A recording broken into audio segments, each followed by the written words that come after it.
Go.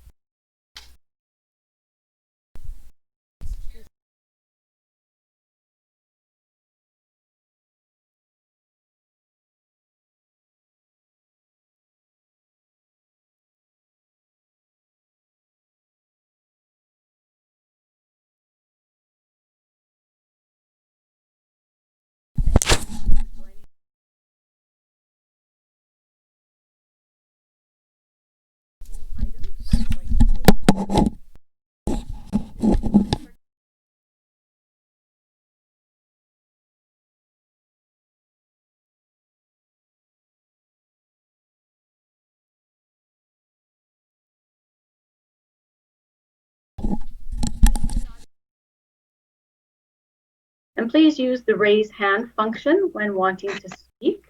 I will also call on you individually as well. And if we run into any connectivity issues, please be patient as we try to get things back up.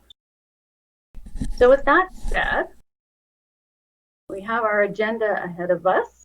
I would like to ask if there are any additions to the agenda.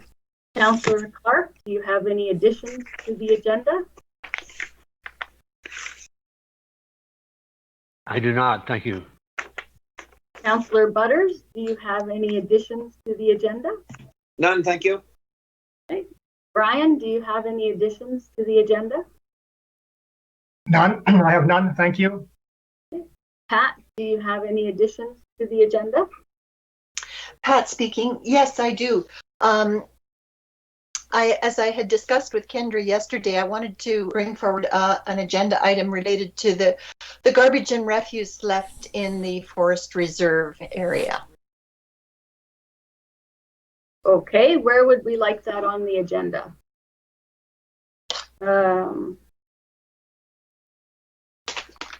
General business or new business? Kendra, do you have a suggestion? I would suggest making this under new business 7E. All right.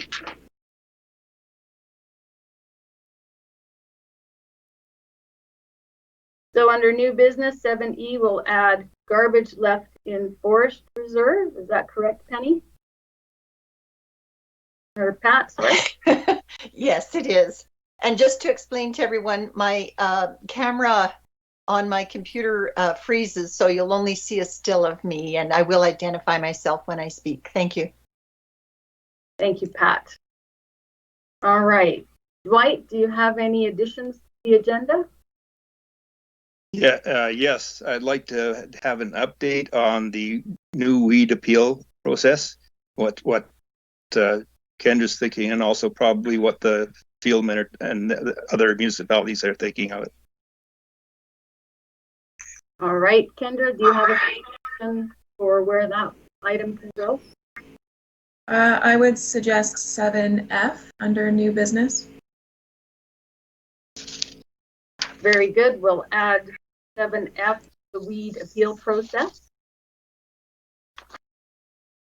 Are there any other additions to the agenda? If so, please raise your hand. I see no hands raised. So I would like to ask for a motion to approve the agenda with these additions. Please raise your hand and I will call on you to make the motion. Pat? Pat speaking. I move that the agenda be approved as is now. Thank you.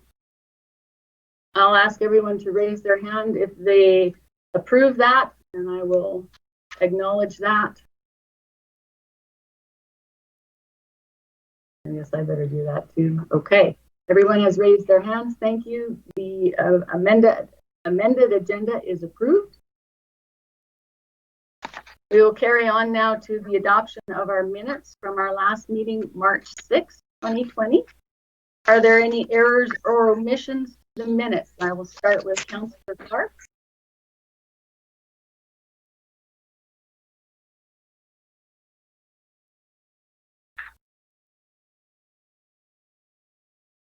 Councillor Clark, you're muted.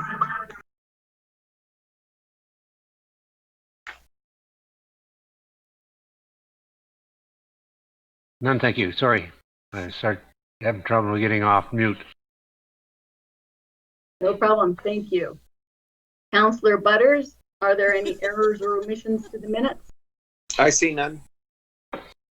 Thank you. Brian, are there any errors or omissions to the minutes?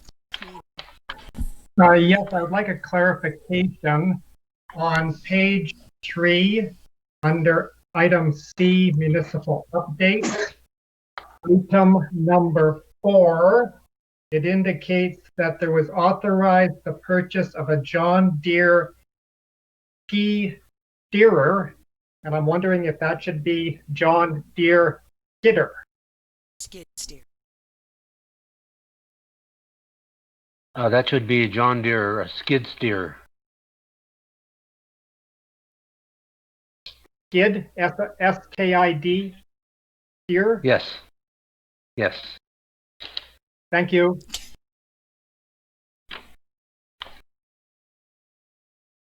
Very good. Is that all, Brian, or are there any other errors or omissions? I saw no other errors or omissions. Thank you. Thank you. I'll just clarify for Linda. Linda, you got that correction so far? I do, thank you. Pat, do you have any errors or omissions to the minutes? Pat speaking. Yeah, just under F, public 6F, public member reports. Just a couple of typos. McMillan said logging at the second sentence in the area has increased. Not, yeah, I think. And the last statement where Phillips is speaking, let go instead of left go. And that's all. Thank you, I have that. Very good. Thank you, Pat. Dwight, are there any errors, omissions to the minutes? Not that I am aware of. I wasn't at the last meeting, so I'm not sure exactly what all was there. Very good. Thank you. I did notice couple of typos myself. Again, on page 4 under F, the public members report. For the third line there, Phillips stated that she attended the World Wetland Day on February 4th. And then the next one, Phillips went to the 2020 Chiniki lecture on the 20th. I was planning on going. So you can say that I intended to go or I planned on going. Of course, I didn't go because it was canceled COVID, but the intent at the time of the meeting was I was going to go. If you can make those corrections, Linda. Yep, thank you. Thank you very much. To approve the minutes as amended, you would raise your hand who would like to make that motion. Pat again. And I'll have people raise their hands to approve.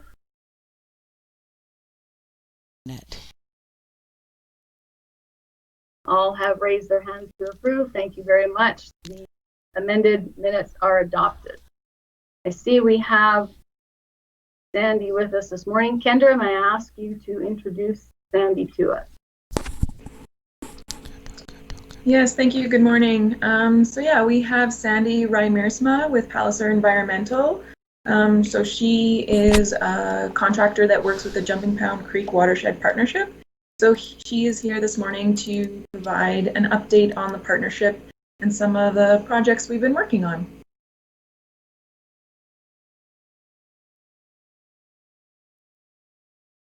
Hi, everyone. Can you see my screen?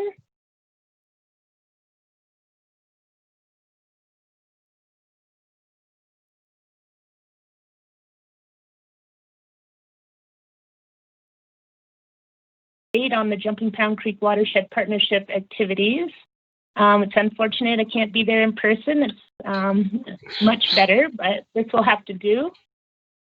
So I wanted to just give, for those of you who may not be familiar, just a quick overview of the Jumpingpound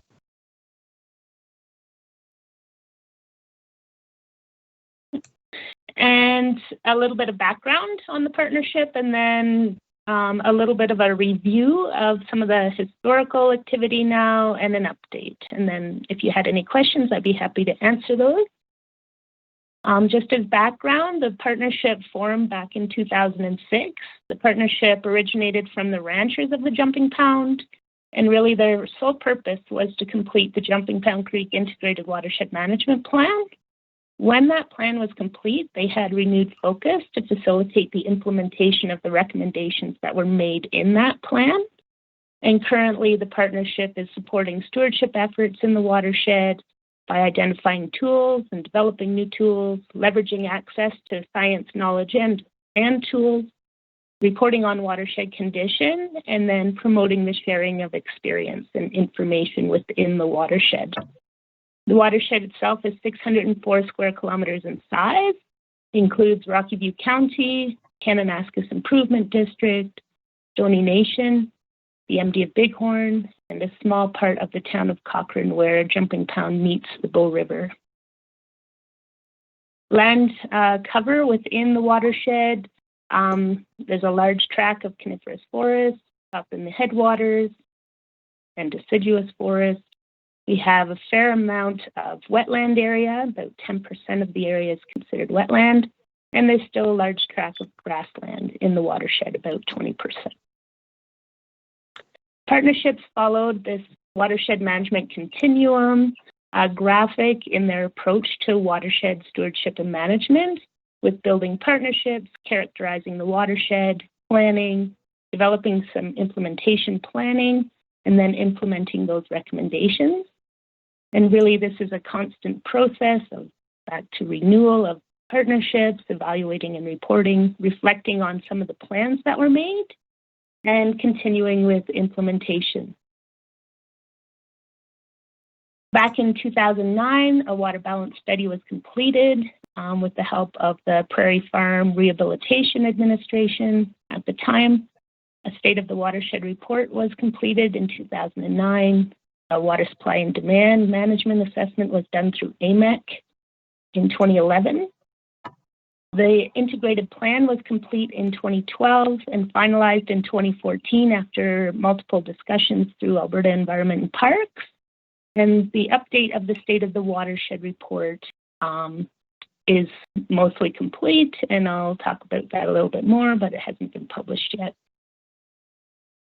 Some of the goals of the partnership are to maintain and improve water quality, minimize loss or degradation of wetlands and riparian areas, mitigating cumulative impacts of land use on watershed resources, and managing external pressures on agricultural production.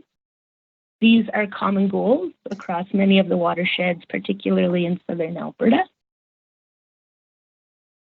The main priorities for implementation of the plan recommendations were developed, and they really were scheduled for the time frame between 2015, at the time of the completion of the plan, to 2018, so a 3-year period.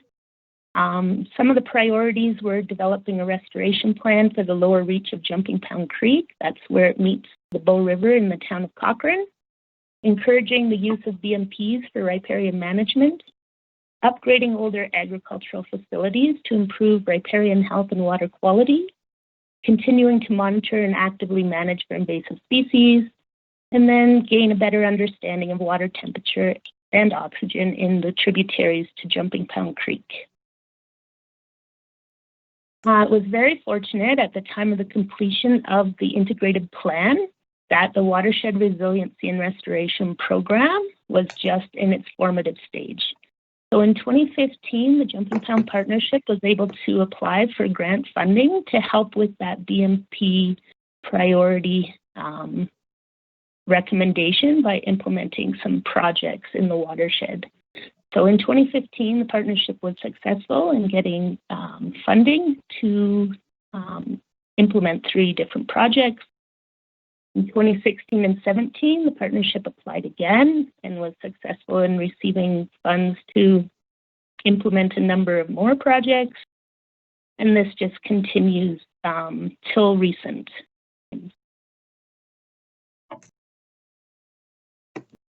So looking at the restoration plan for Lower Jumpingpound Creek, there's been a lot of changes there, particularly after the flooding in 2013 that happened in the city of Calgary. There was efforts to build a berm and protect some of the communities on the lower reach of the Jumpingpound Creek. The town of Cochrane received funding at the same time the Jumpingpound Creek Watershed Partnership received funding. The town received funding to put in structural armoring along the creek, and the partnership received funding to do some bioengineering work on the creek. This was the project site. There was a workshop that was hosted, and today you can see the willows that have sprouted and grown, and just the mere presence of this riparian vegetation has moved foot traffic back from the water's edge.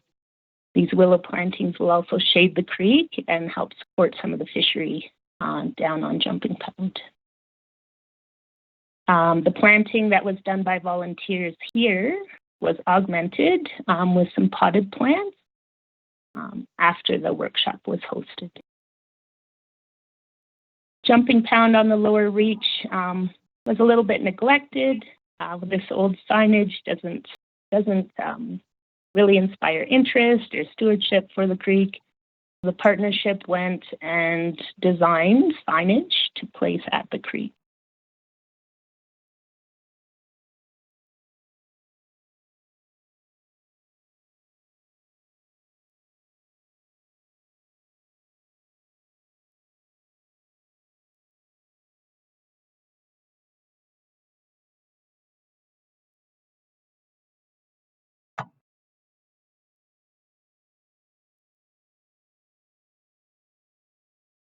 Watering system.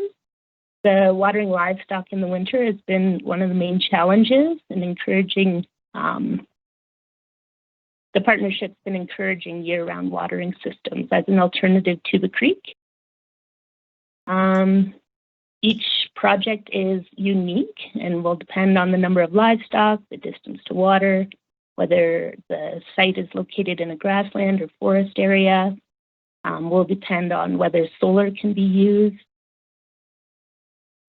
whether it's a groundwater or surface water option, and whether landowners or ranchers are interested in mobile or permanent options. So these are some of the project sites. On this section of land, there was an old well that was on site, and originally the rancher wanted to have a system to reactivate that well as an alternative to the creek. So this was set up originally as a permanent off-stream watering system, but once it was established, the rancher decided that maybe he could use a mobile system so that he could use it on different parts of his operation, moving it with the cattle. So working with Sundog, who has been great, we upgraded this site to a mobile system.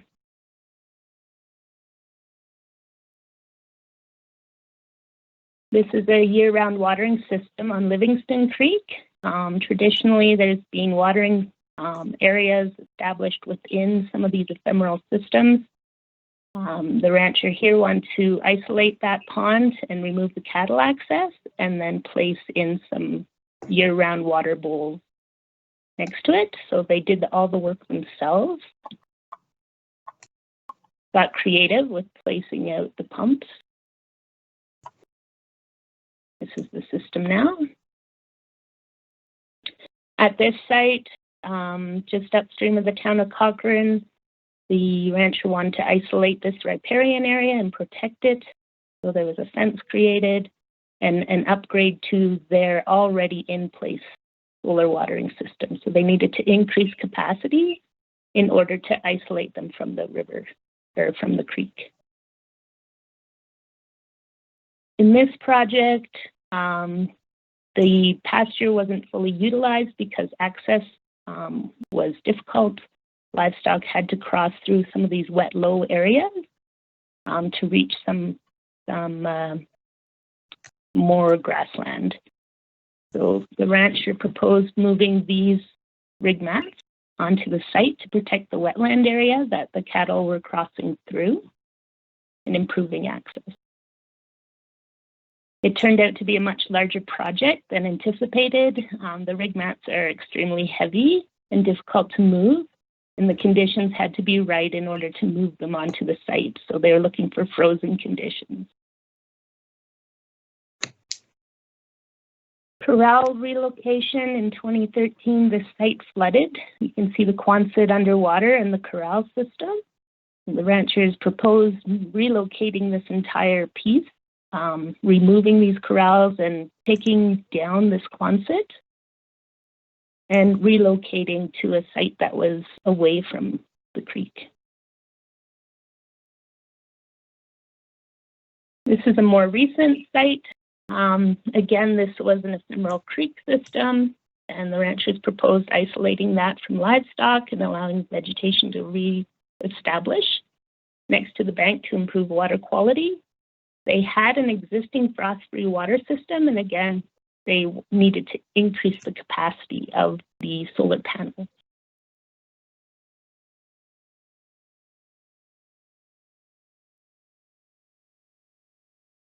This is a Streambank stabilization project that's underway. It's taken a couple of years to get underway. We need to have a Water Act approval to be able to stabilize the Streambank at this site. In the end, the Water Act approval wasn't necessary, so we were working with two different people, and so it delayed the project somewhat. The proposal was a fence along the bank and then an off-stream watering system for the livestock to get their water from. You can see that this bank is quite extreme.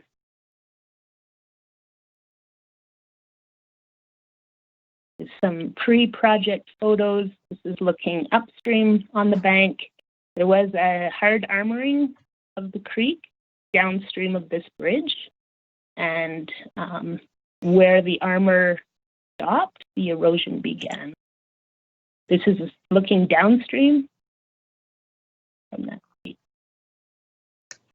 So the riparian fence was built with about 12 to 15 meter setback from the creek, and it extends up to tie into an existing fence at the top of this ridge. It's just a winter photo showing the eroded bank with the livestock being excluded from the bank. A off-stream watering system was developed.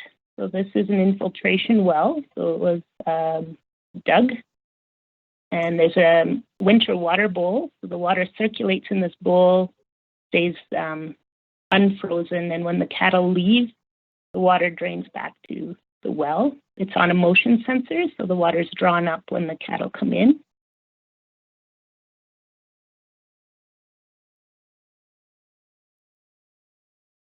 As part of this project, we were anticipating hosting a bioengineering field day in April.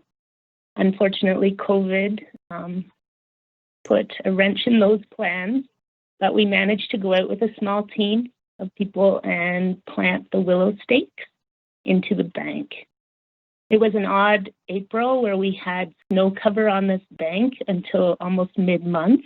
It was up to our hips. And in the last week of April, we had thawed conditions.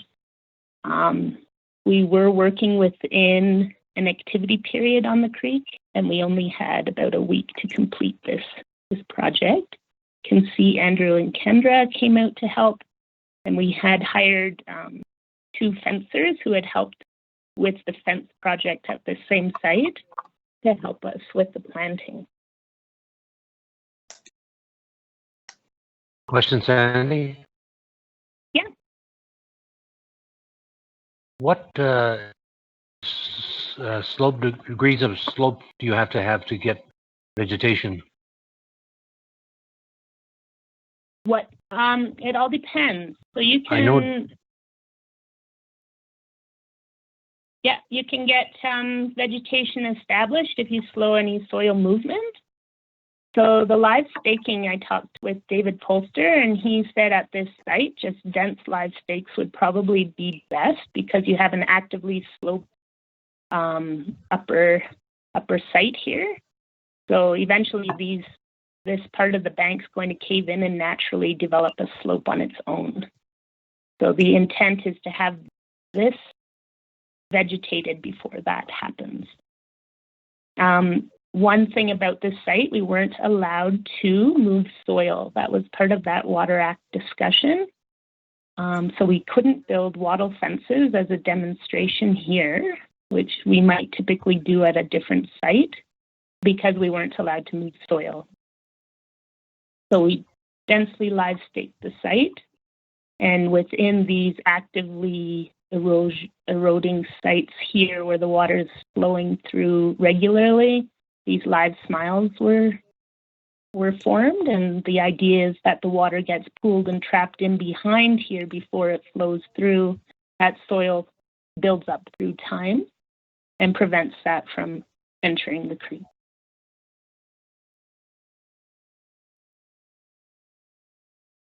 So this is just a photo of our finished planting.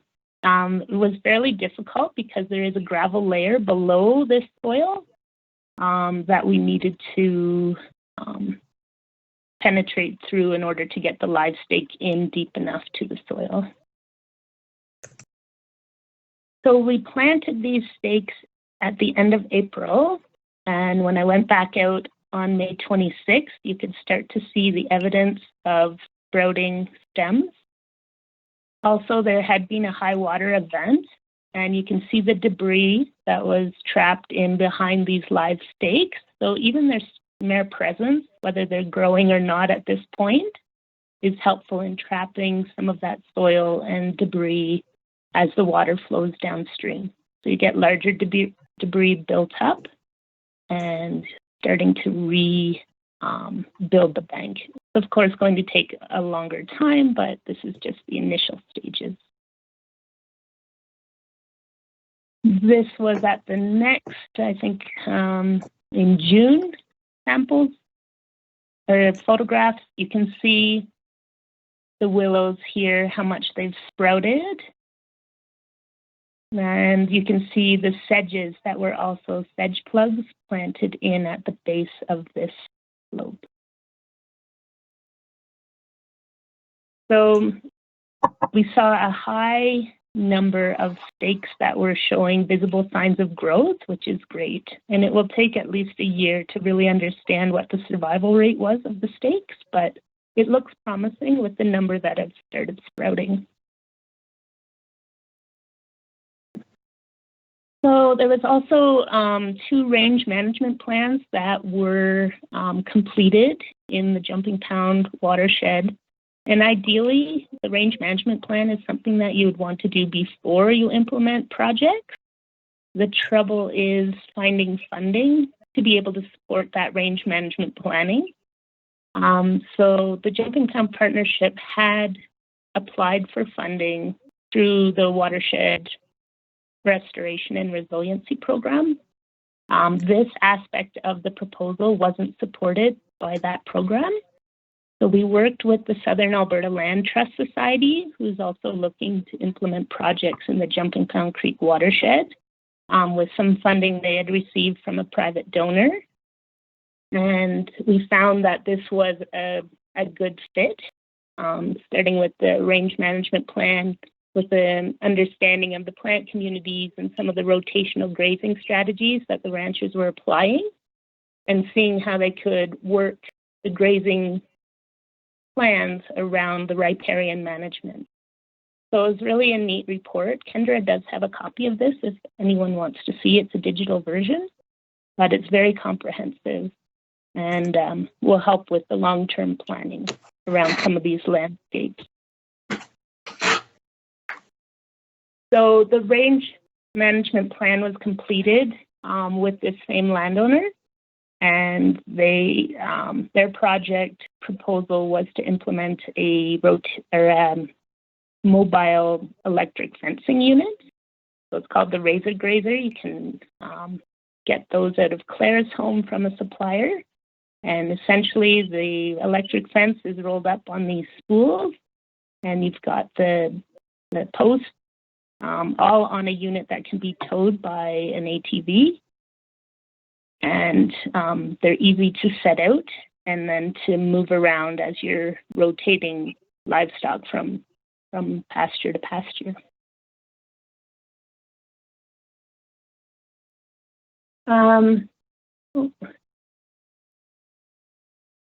They also, I don't have a photo of it, but put out a solar off-stream watering system in conjunction with this electric fence. This is a proposed project that received funding. It hasn't been implemented yet, but it's a fencing project, again, on one of those ephemeral systems to isolate the water source using an off-stream watering system, fencing, and then also a crossing. So the livestock aren't compacting the soil in this ephemeral creek. The partnership also received funding for a beaver management demonstration project. So there's been a lot of discussion on the role of beavers in water management within Watershed. And the partnership is seeking to implement a demonstration project for the use of pond levelers or other tools that help people live with beavers on their land, where they can be a problem in terms of flooding. So we've been requesting some beaver stories from some of the landowners who we've worked with in the past, and to anyone who might be interested in a beaver management project on their site. So if any of you have any ideas too of an area that might need some tools applied, we'd love to hear about them. We're hoping to identify the site this year and then implement the project next year. We'll produce a fact sheet as well to summarize the success or some of the challenges with managing beavers in the watershed. Completed a 3-year water quality monitoring report. The Watershed Restoration and Resiliency Program funds supported water monitoring in the first 2 years, I think, can't quite remember, but did not support the monitoring this year. So we are seeking another partner. The intent is to have a 5-year program complete to really have a good background and understanding of what water quality looks like in the watershed. This is just a few graphs of what that water quality data looks like. In 2017 and 2018, stream flows were fairly low.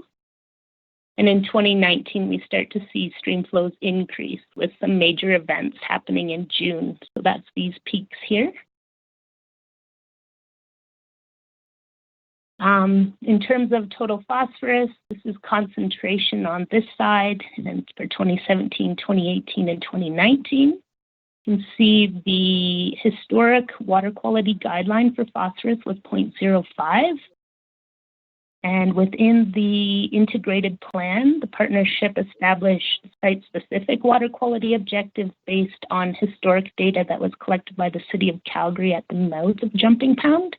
And that's this red line. So it's a little bit lower than the historic guideline. You can see in 2017 and 2018 that all samples met that site-specific water quality, except for at Little Jumpingpound here. There was a bit of a spike early in April. And at the Middle Jumpingpound site, again in April when the flows were highest. In 2019, concentrations again increased mainly at Little Jumpingpound and at the middle site, slightly above the objective, but not above the historic objective. At the lower Jumpingpound site again, there was an exceedance there of the historic objective, but it was a function of the stream flow at this time. Total nitrogen, again, this concentration for the 3 years. The orange line is the historic guideline. The red line is the site-specific water quality objective. Similar trend as to total phosphorus, the other nutrient. In April, you have some spikes with the higher stream flow and spring runoff. And in 2019, we saw again at Little Jumpingpound spike here in the middle of June. We have occasional exceedances at Little Jumpingpound. It's a different stream system, and the objective really applies to the main stem Jumpingpound Creek. It was established using that data, not Little Jumpingpound. But we hope that Little Jumpingpound can achieve the same objective. For total suspended solids, there was no historic guidelines, so there's a site-specific objective established. And similar trend, you have higher concentration of spring runoff in 2018 and in that higher stream flow period in June. And fecal coliform, mainly there's a provincial guideline for irrigation that we're using as a benchmark, which is 100 coliform forming units per 100 milliliters, that red line here.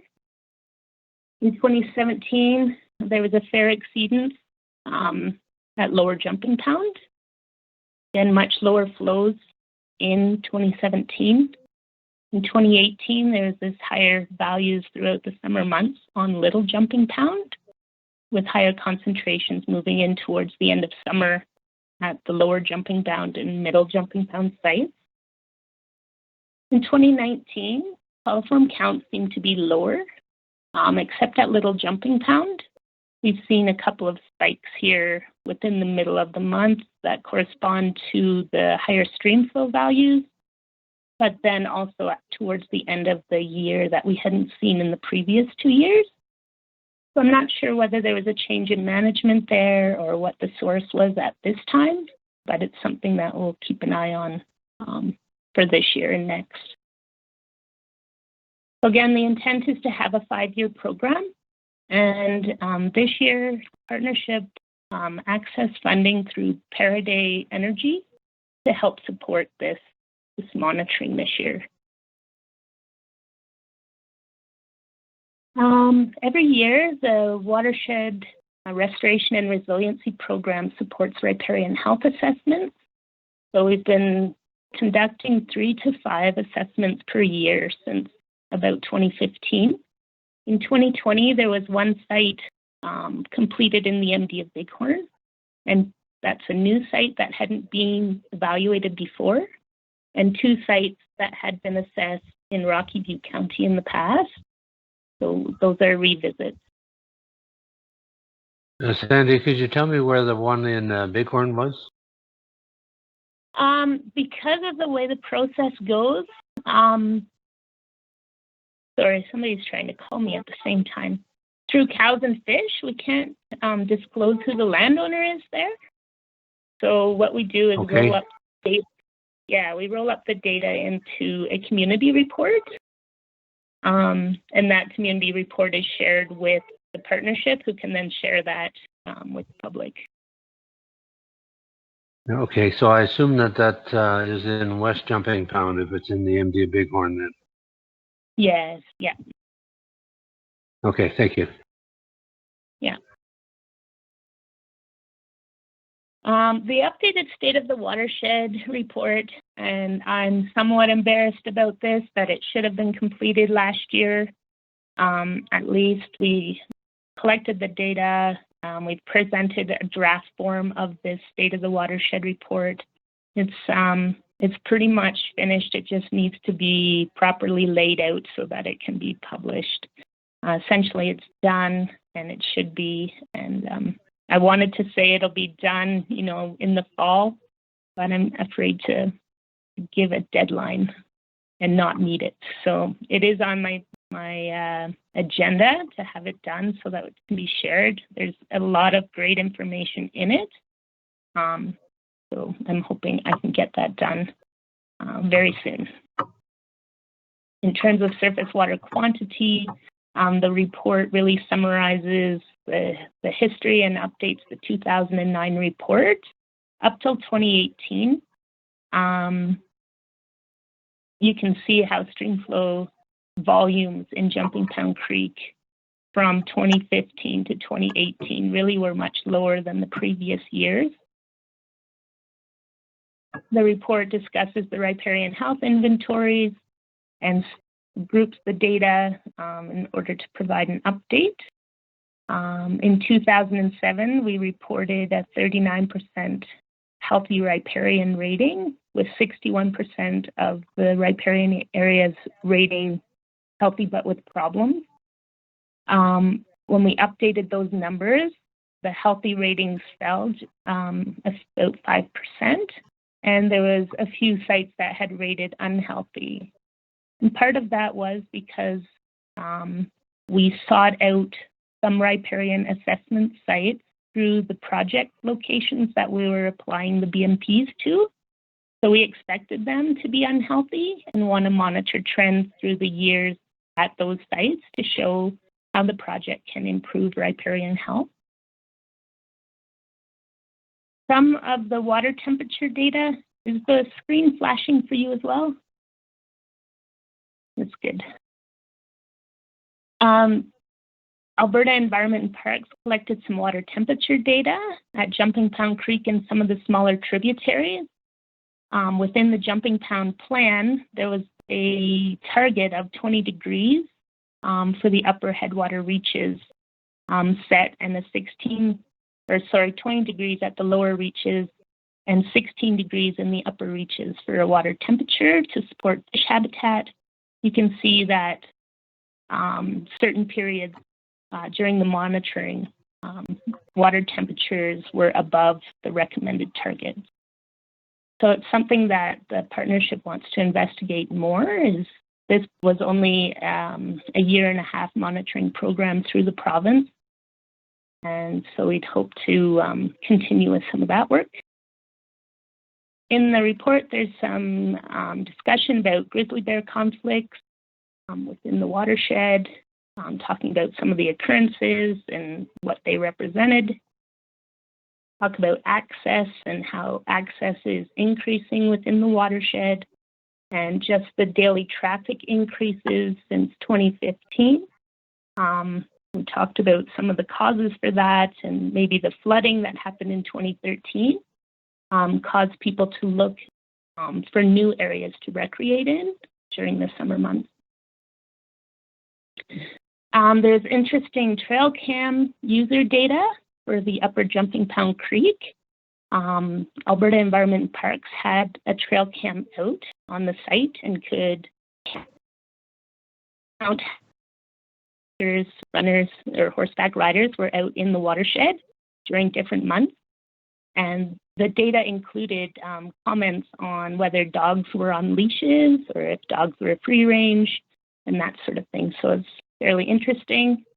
We also have some information from Camp Adventure, the demonstration forest, and then the campground usage. Partnership does promote the sharing of experience through different field days, including an invasive weed pull day when Tim Dietzler was still involved. Hosted watershed workshops the last 2 years to help promote some of the projects that were implemented and share experience again. So this was just a tour of that one site on the ephemeral creek where it was fenced, and the Offstream water bowl was there. This February, we were able to have the watershed workshop. We had to host it in Bragg Creek because of a conflict with our hall rental, miscommunication. So we held it at the Redwood House in Redwood Meadows. And afterwards, we went out to the Streambank stabilization site and had a look at this watering system setup. We had planned to have the bioengineering course as a second part to this first workshop, but again, COVID didn't allow that to happen. So the partnership did meet to discuss some of the recommendations in the plan and try to update some of the priorities. Two of the main areas that were identified for possible future work is the area of groundwater, and also trying to improve some collaborations with the Kananaskis Improvement District and the University of Calgary with their more recent involvement in some of the ranching activities in the watershed. We're continuing to implement those projects. There's new ranchers calling with project ideas still this year. So I just see this as an ongoing effort. Water monitoring will continue, and I mentioned about the water temperature monitoring. That was at the time pending funding, but that funding is fairly new. Just in the last couple of weeks, we were advised so we could move forward with that, and then continuing with the riparian health assessment. The partnership has some funding to host a workshop, so maybe we can discuss further about a fall, maybe riparian project tour. Partnerships really building on the people side, the planning and the science in order to accomplish all they've done in the watershed. And this is, again, that ongoing watershed management model. Just want to acknowledge all the partners who have supported the Jumpingpound partnership over the years, and also Paraday Energy for their most recent funding this year. A very quick overview of the Jumpingpound. If you had any questions, I'd be happy to answer them. I'll just make a comment, Sandy. Paraday Energy is the company that took over all the Shell pipelines and plants in the West Jumpingpound or Jumpingpound area. Yeah, that's right.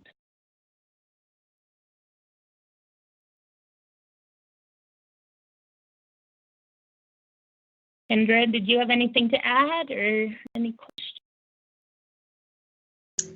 No, that was a fantastic overview, Sandy, and I really appreciate it. Appreciate you taking the time to share it. Yeah, we'll see what the future brings, I guess, with workshops and collaboration. Sounds really good. Councillor Butters, did you have a comment? You're on mute. I may be unmuted now, am I? Yes, you are. Thank you. I just want to compliment Sandy for this. I mean, the amount of funding she's been able to attract, the number of people banging on the door wanting into a project like this is phenomenal, and I think it's testimonial to Sandy's qualities and reputation, and we're very fortunate to have her. Thank you.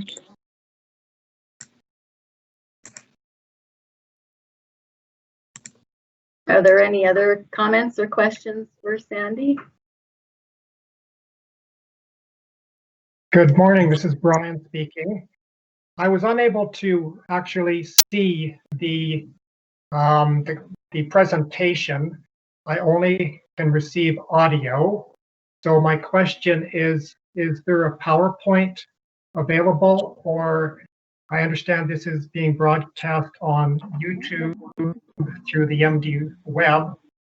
So I assume we could review that. So I just need clarification on being able to see the visuals in addition to what I just heard. Thank you. Hi there, it's Linda. It will also be attached to the minute, the PowerPoint. Thank you very much.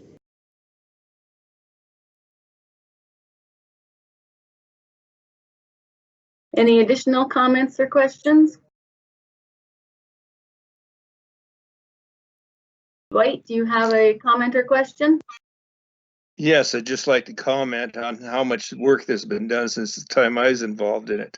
And it's really interesting to keep the enthusiasm up from the people. So Sandy, you're doing an excellent job. Thank you, Dwight.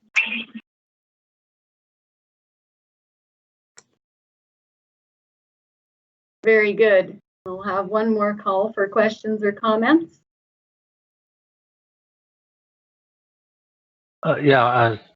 Sandy, I'm very impressed with the collaboration that you have with all the different agencies and private individuals.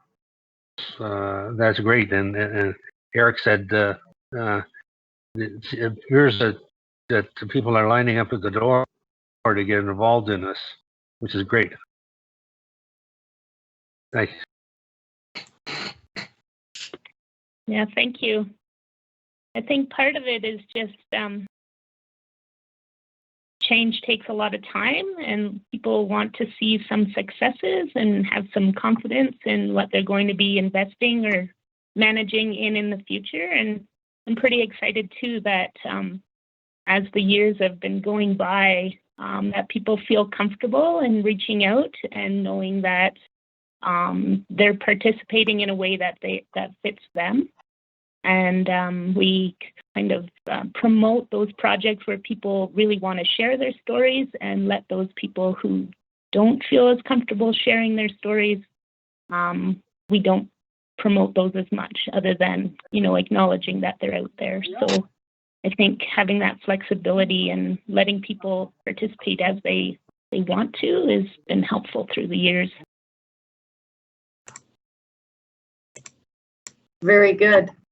Anything else for Sandy?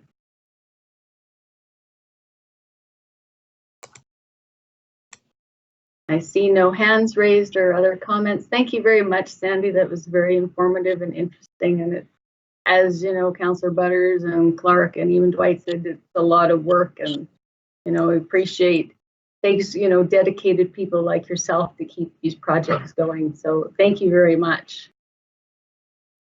Well, thanks again for letting us share this story. Thank you.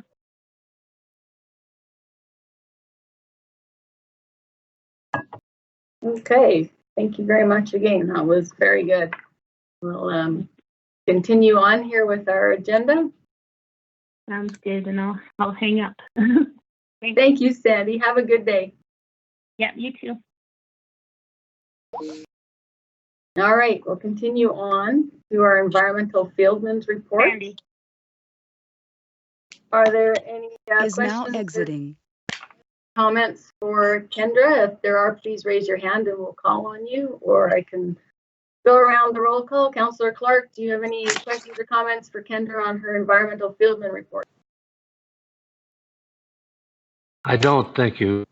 But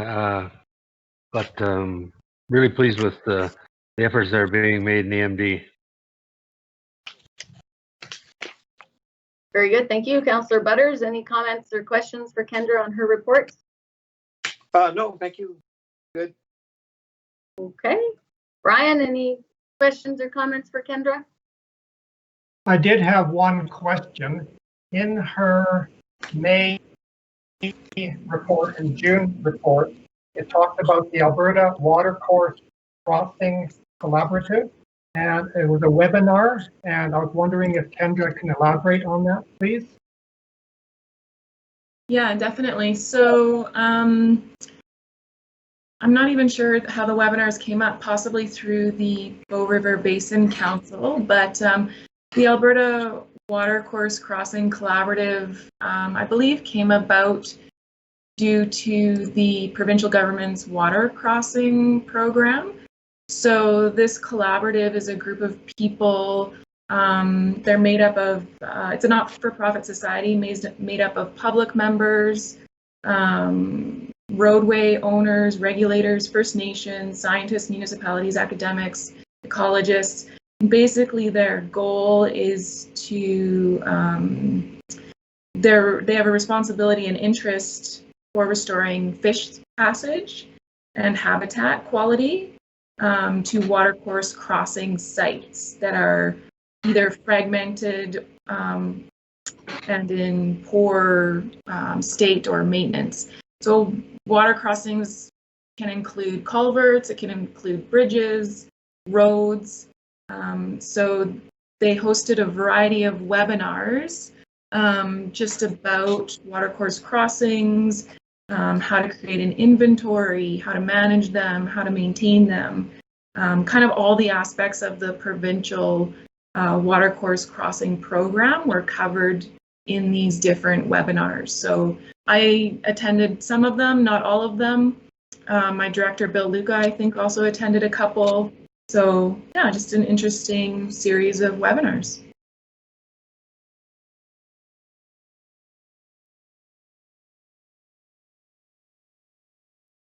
Okay, thank you. I'll get back to you on that privately with regards to the Ghost Watershed and their involvement in that. Yeah, that Very sounds great. Brian, you have any other comments or questions for Kendra? No, thank you. Okay. Pat, do you have any comments or questions for Kendra on her reports? Pat speaking, no thank you. Very good. Dwight, do you have any questions or comments for Kendra? Not many bad ones, just saying that you're being busy and it's looking like you're keeping everyone busy and your staff.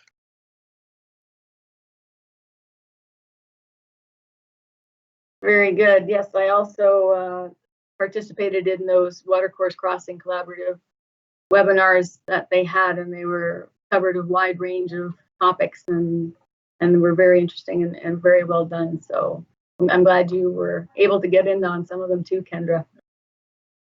All right, so that's there's nothing else there. We'll continue on. There's no business arising from the minutes, so we'll carry on to general business. Our favorite matter 6A, living in the natural environment. Kendra, you have some updates for us and information? Yeah, not too much to update on. So my question is proceeding to move forward with this event.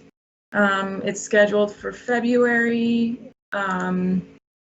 What is it going to be like as far as gathering restrictions or public health requirements in February? We don't know. I have concerns about hosting this event, being a municipality hosting this large event in today's times and standards and restrictions. So I just kind of want to put it out there. Maybe we should start thinking of some contingency options. The ranch house has stated that there is no cancellation fee, there's no penalty for canceling, there's no deadline for canceling the venue or catering. So they've said we can keep holding this date without penalty. And I would just, touch base with them periodically on that. So yeah, I just wanted to get a feel for what the group thought, as well as if we are moving forward discussing potential speakers, as we don't really have topics or presenters finalized yet.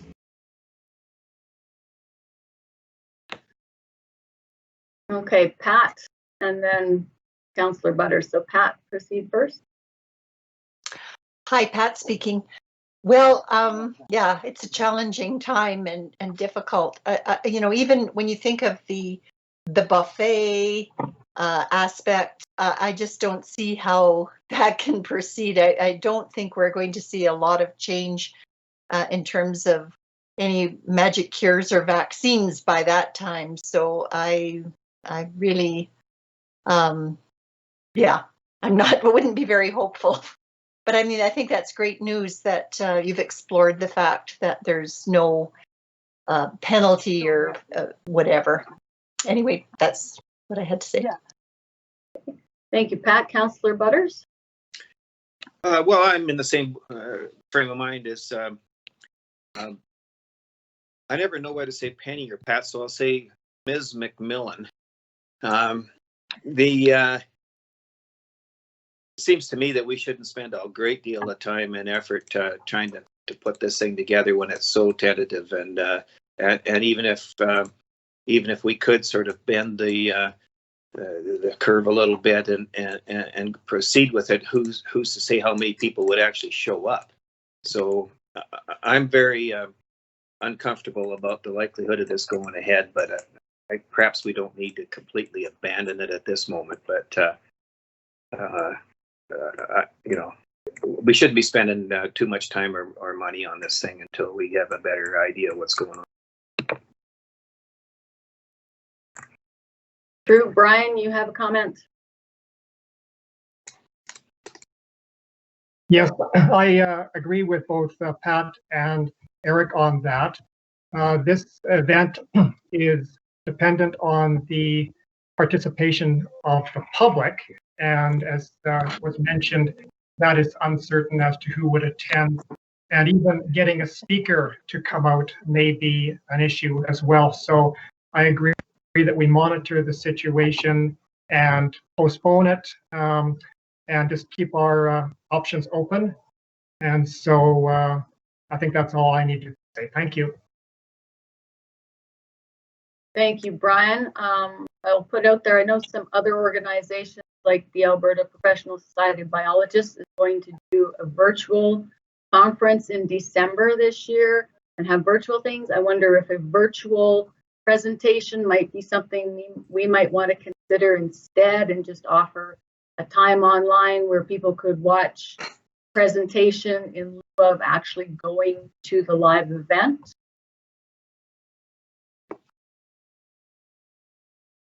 Yeah, I think virtual is a great option to explore.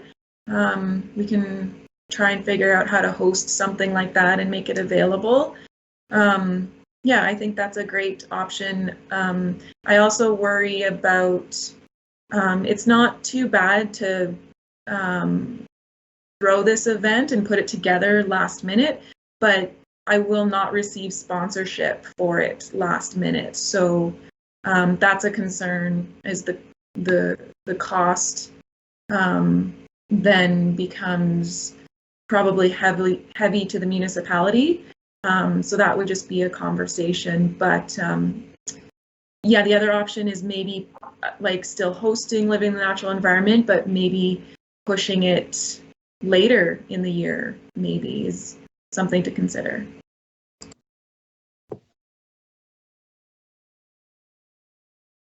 Drew, any other comments? I don't see hands yet. Any hands? Pat has a hand up. Yeah, Pat speaking.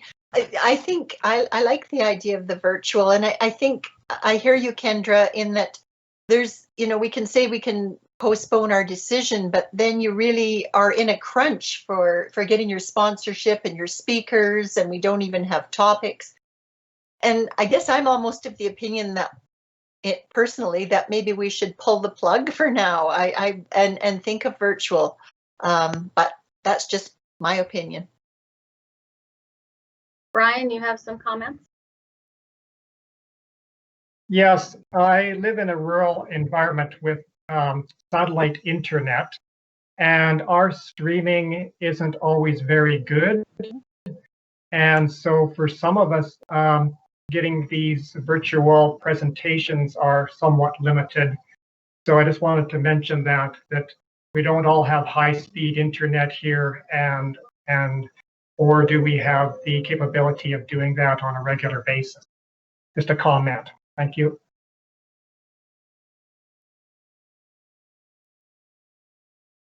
True, and that's very valid. Any other comments at the moment here for Kendra on this? Madam Chair, I'm of the opinion that we should maybe just cancel this. I think most people would understand, and the logistics of a whole bunch of people getting onto this presentation, I think maybe a little onerous. And the other thing is that I'm not sure how many people would actually tune into it unless we had some really extremely interesting topics and speakers. So I'm suggesting that we don't spend a whole lot of time on it, and just, as many other things have done, is just cancel it, and hopefully that next year we'll be able to put a program together.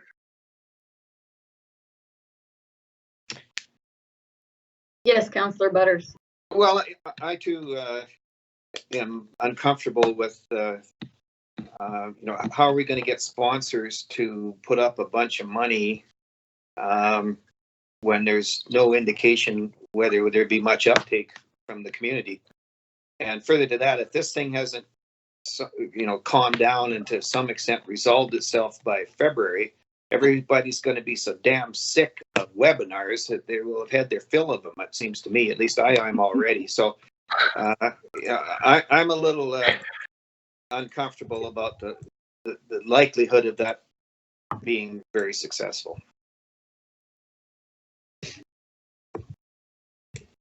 Very good point. Any other comments? Dwight and then Brian. So Dwight.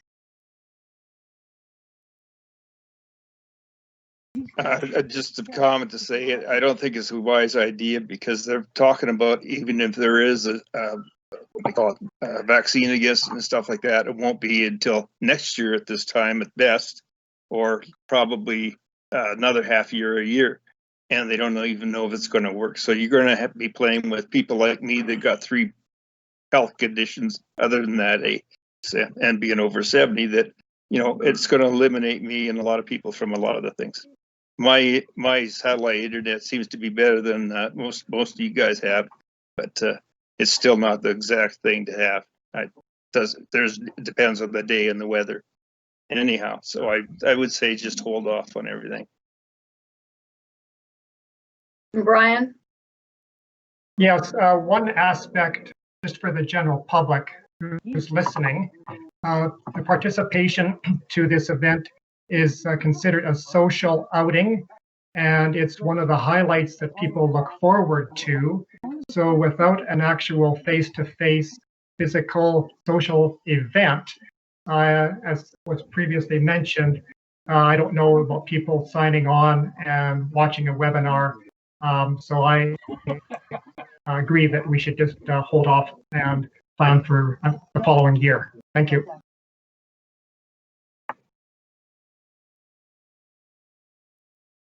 Very good. Any other comments at this time? I see no hands raised yet.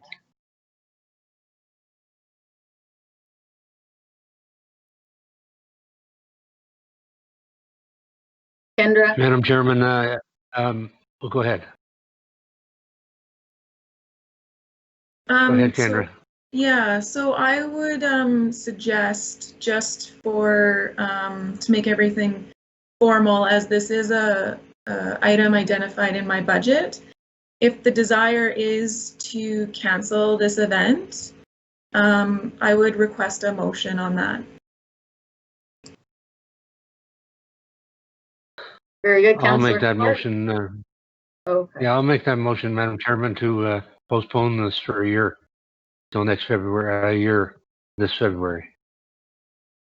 Okay, Linda, you have that motion down from Councillor Clark? Yes, I do.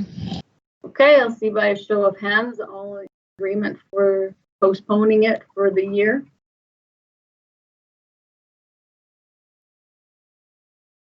Okay, we're all in agreement for that, and as we've all discussed, I think that is, given everything this year, that's not a unusual, unfortunately, course of events to postpone it. It'll be bigger and better in 2022.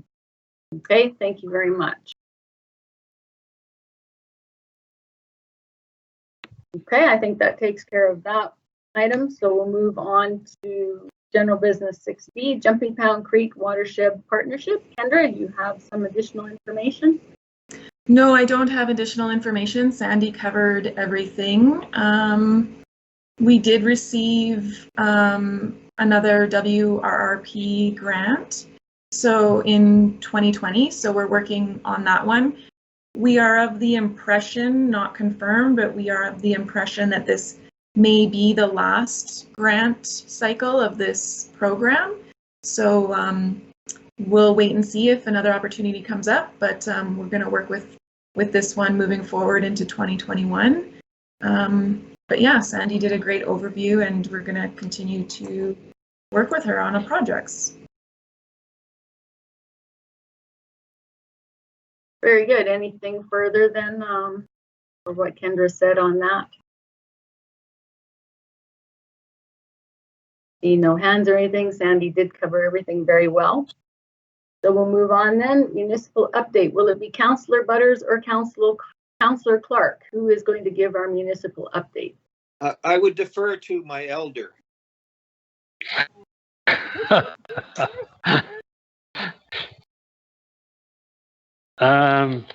Well, thank you, Mr. Butters. Councillor Butters, I had the virtual council meeting agenda in front of me, and we've had all these, the last 4 meetings, I think, have been virtual meetings. And they've been fairly efficient. But essentially, they're just to keep the time of the meeting to a manageable time because of the way we have to do it. We're just not spending a whole lot of time on smaller items. So I'll just read off the agenda what happened in the result of it. The bylaw to amend land use bylaw 09Z18 received a second reading. Now that bylaw, Kendra knows very much about it because she was very much part of it. And if you want to explain what that is, Kendra, you go ahead. Sure, yeah. So Jared spoke at, I believe it was our last Ag Service Board meeting in March, on some of the amendments that were being put forward for changes. I believe they're even in your minutes of this package, just if you want to refresh your memory. So it has to do with, there were some challenges with the keeping of livestock applications just internally with our process of approving those permits, and some confusion internally for us staff here. So changing some definitions and where the use is permitted or discretionary will just help administration in processing these applications, as well as informing the applicant as to what they can expect to provide when completing these applications.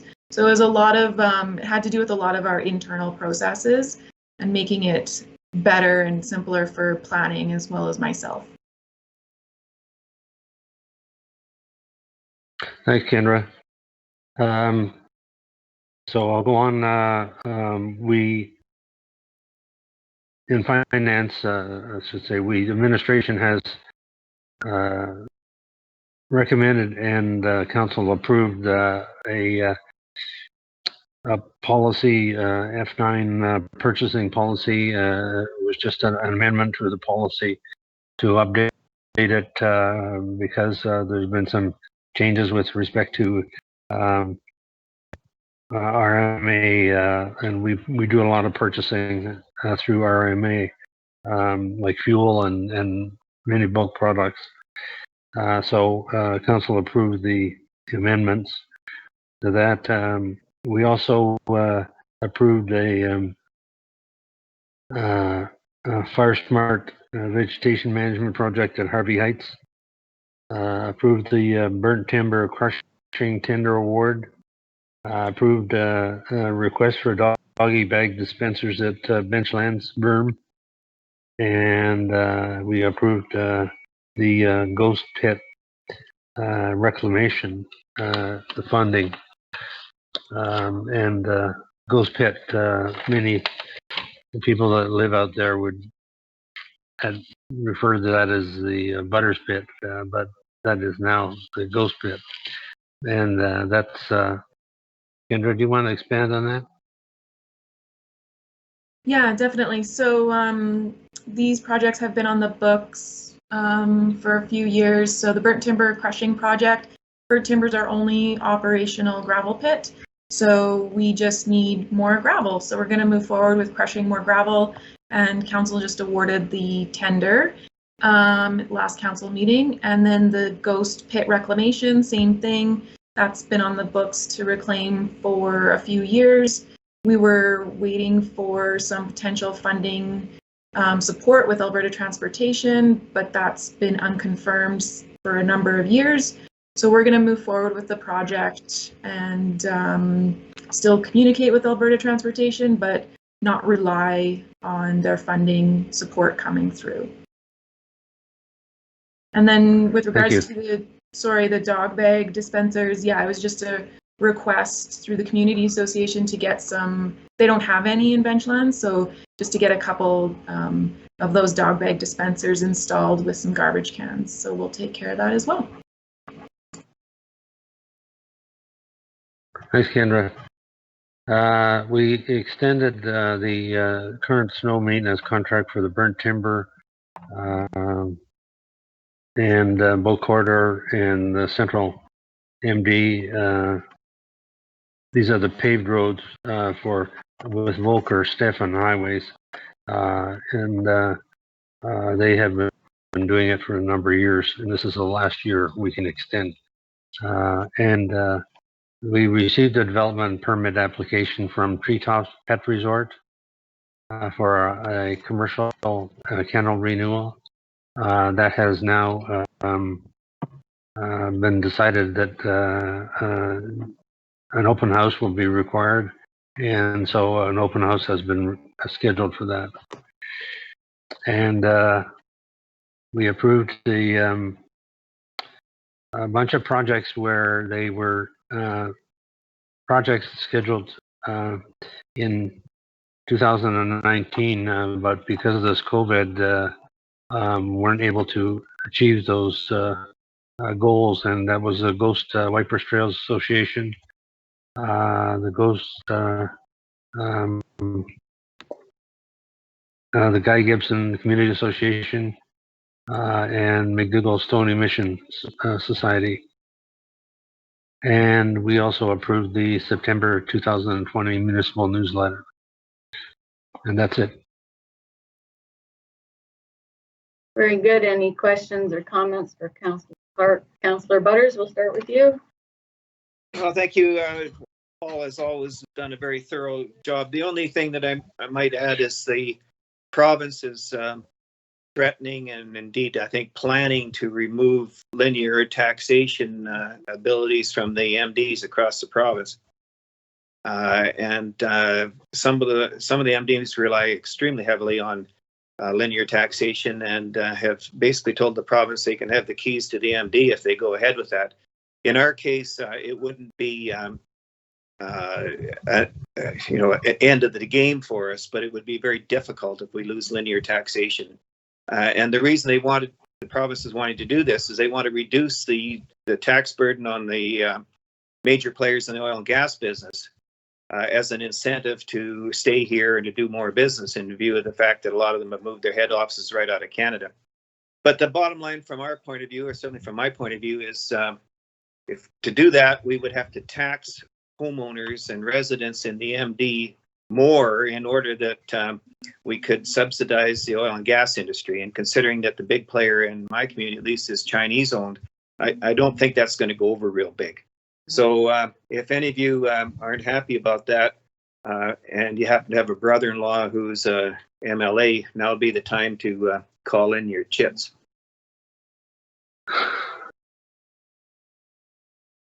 Indeed. Brian, any comments or questions for Councillor Clark?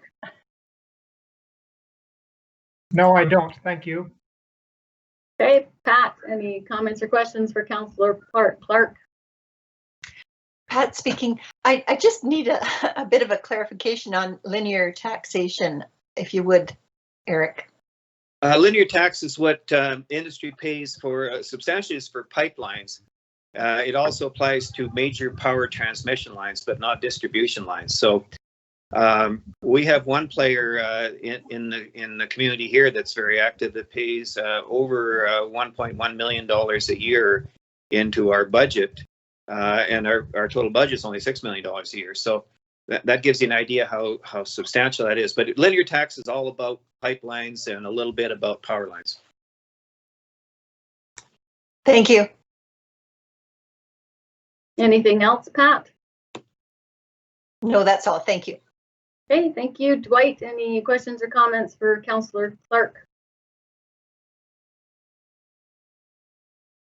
Just that keep up your fight, guys, because that's one of the most important things in the whole province. And the more industry and more roads and more things we get in this province, we're going to need those linear taxes. Thank you. Yes. any Yeah, other comments? Councillor Clark, yes. I just want to respond to that, Dwight. The RMA, Rural Municipalities Association, is really on top of that because, as Eric said, this would be a devastating blow to a lot of municipalities because they rely on those taxes to continue their operation.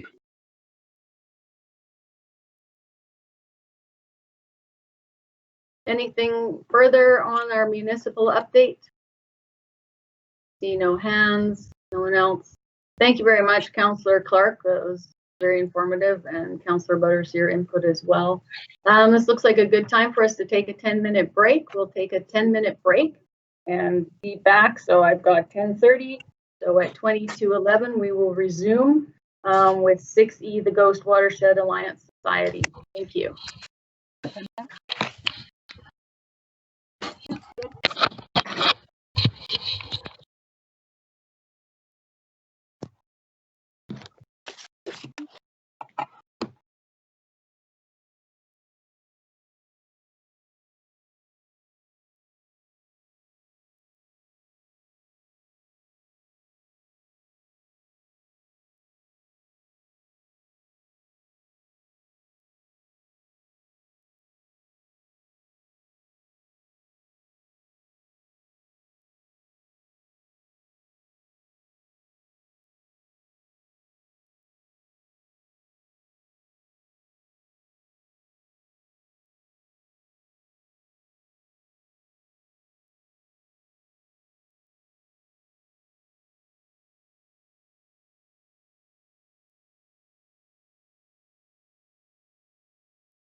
We are ready to reconvene.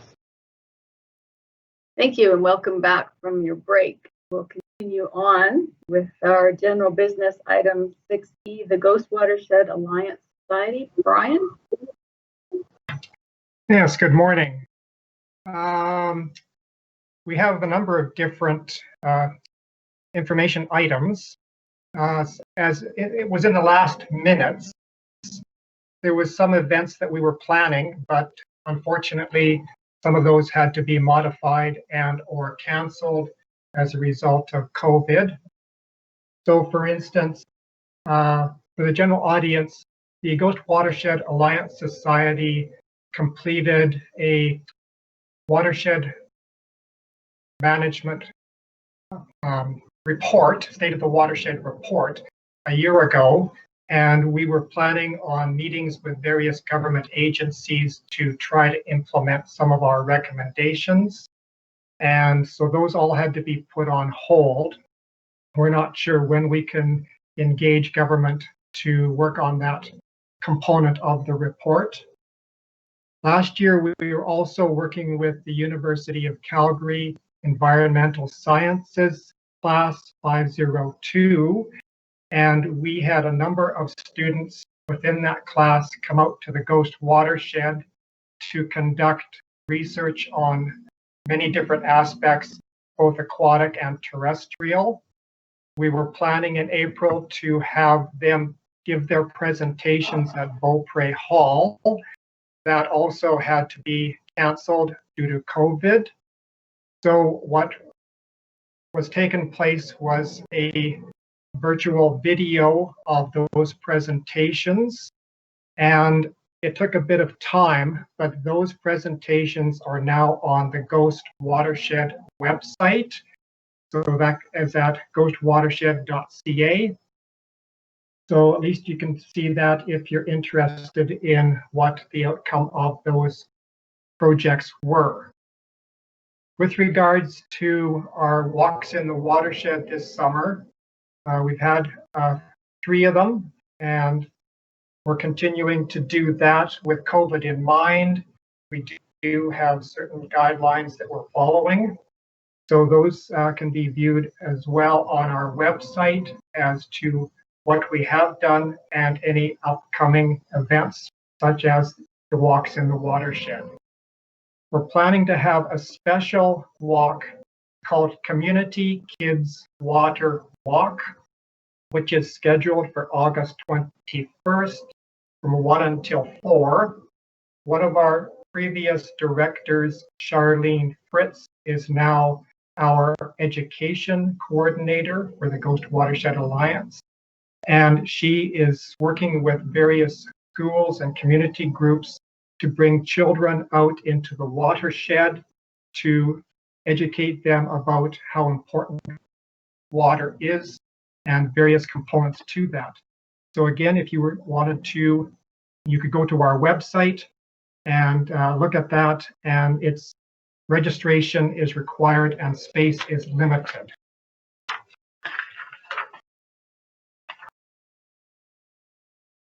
So we had on July 11th, one of our activities is to go into the watershed and pick up litter that has been left behind by random campers and OHV people.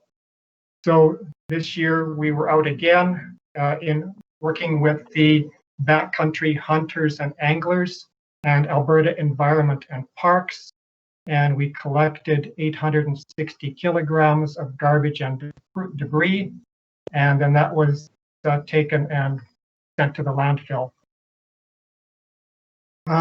As mentioned, one of the recommendations that was in our State of the Watershed plan was to develop a water monitoring plan project.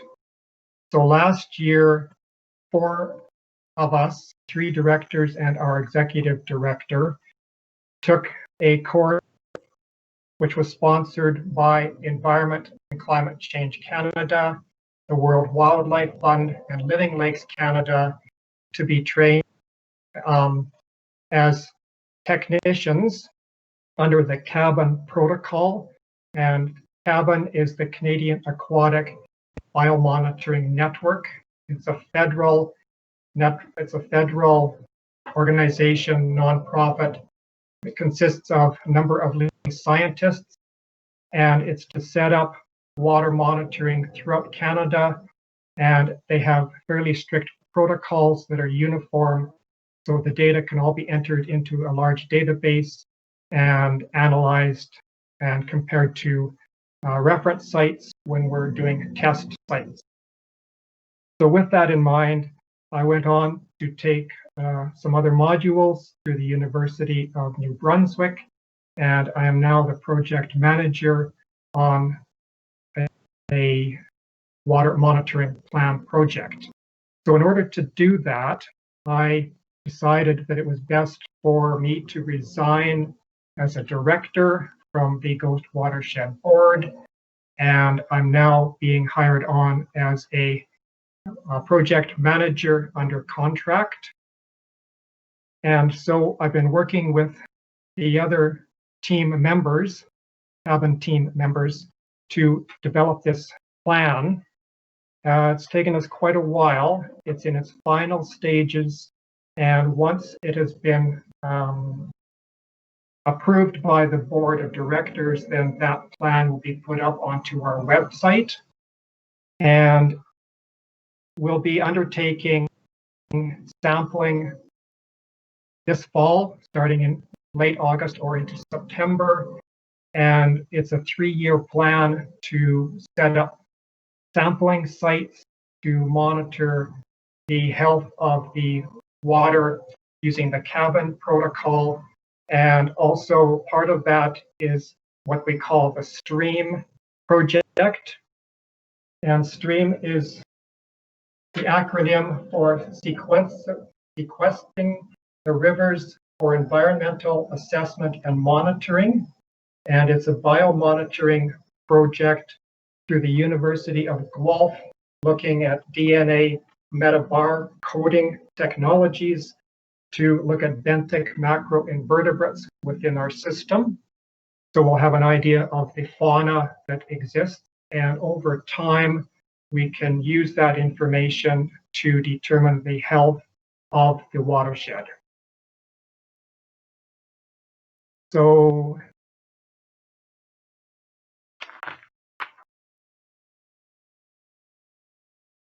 that seems to be all I needed to update with regards to what we're doing. Our meetings are still virtual meetings. We have not had face-to-face board meetings, and this will continue until the COVID issue has been resolved. That's all I had to report on. Are there any questions? Councillor Clark, you have your hand up. Yes, thank you, Madam Chairman. Brian, I just want to thank you on behalf of myself and the MD for all the effort you put in to these last years, I think 3 or 4 years, or maybe even longer, on Ghost Watershed. I know that most of this was voluntary, or all of it was voluntary. And I don't know whether we can replace you or not, but good luck with your new project. Yes, thank you, Paul. Actually, I was a director for 9 years on the Ghost Watershed Alliance Society Board of Directors, and I'm still involved. This water project is quite an extensive project, and already on it, I've volunteered about 290 hours. And so, but I'll be continuing to work on that in conjunction with the board of directors and the volunteers at the Ghost Watershed. Thanks, Paul. Okay, thanks, Brian. Any other comments or questions for Brian? Councillor Butters, anything for Brian? Oh, you're on mute, Councillor Butters. Okay, we'll take that as you're good. Pat, any questions or comments for Brian's? Pat speaking, no, thank you. Hey, and Dwight, questions or comments for Brian's report? No, you guys have done a lot of work, and it's a lot of you're doing, Brian. Thanks. Very good. Thank you then, Brian. Yes, you do a lot of above and beyond, I think, volunteer work with the group, and as you said, your efforts to still be doing a lot of work for them and still involved. So yeah, kudos to you, and it all pays off in the end, all this good work. So thank you very much for that.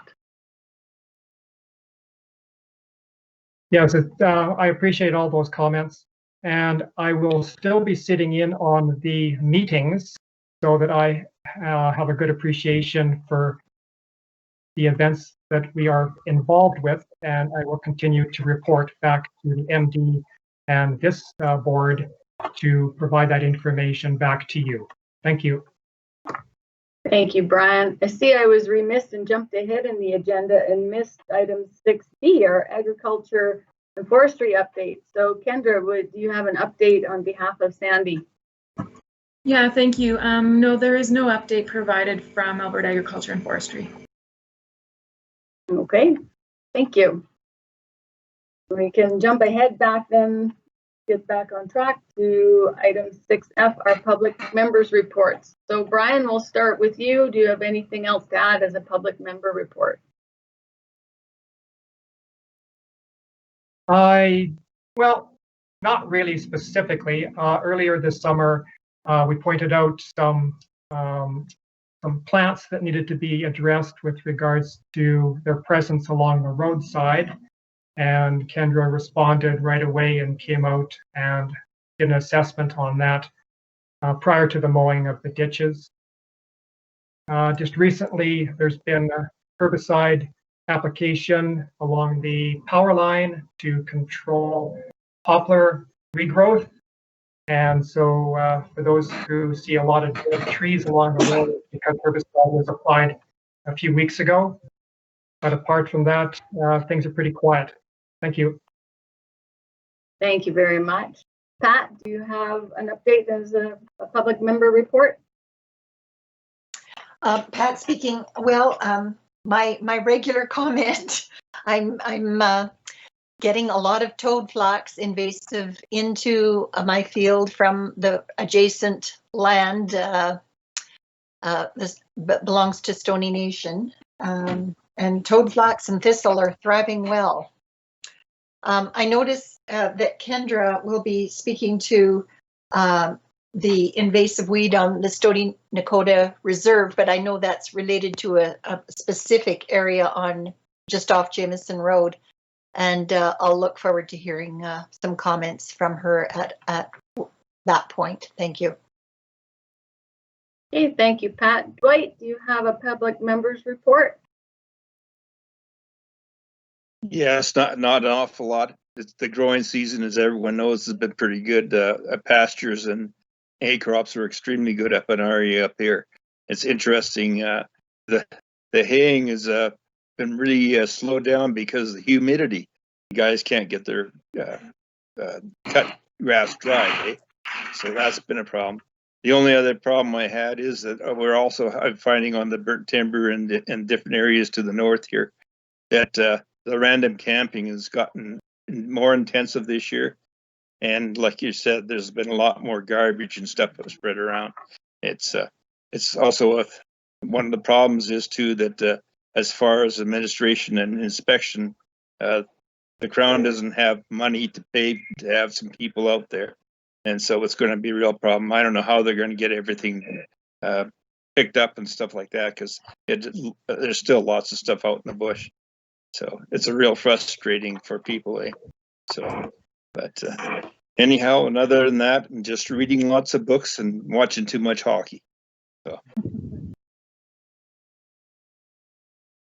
Very good. Well, it's good to read the books, and yes, it doesn't really seem like hockey season. I'm missing the football, but what can we do? Thank you very much, Dwight. As for myself there, been a good year for hiking this year. I've been able to do some hikes. I was down at Raspberry Ridge, and I'm just going to share my screen here. And hopefully you can see my slides. Oh my God. So in Raspberry Ridge, we came upon the protected white bark pine, Pinus abacalis, which is unique because of its purple pine cones. And so that was good to see. And then also the meadow thistle, the Cirsium cariosum, which is native, but I don't think it's noticed very much, not many observances. So both of these are tracked by the Alberta Conservation Information Management System, or ASIMS. And so I submitted a data form to them for my observations of these so they can keep track that these species were noted recently in this area. And also then on August 1st, I was hiking the south shore of the Upper Kananaskis Lake and came across a very interesting plant. This one here, the great yellow gentian, I'll forget the Latin today, got it up there. So it's not native to Alberta. It's not in any of my plant books of Alberta because it's native to the mountains of Central and Southern Europe. And so I submitted an observation to ASIMS for this as well, not because they track it, but so that they're aware that there are these non-native species that aren't listed on the Weed Control Act that are observed. So I did submit that. They were grateful to receive that. They also had reference to a couple of other observations of this particular plant from the Alberta Native Plant Council's website, the Rogues Gallery. And there have been additional observations of this plant in the Spray Lakes Valley and the Grotto Mountain Pond.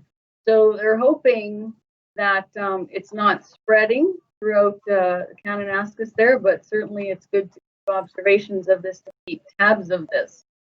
So that was my interesting plant experiences so far this year. I'm hiking again tomorrow, so we'll see what I find.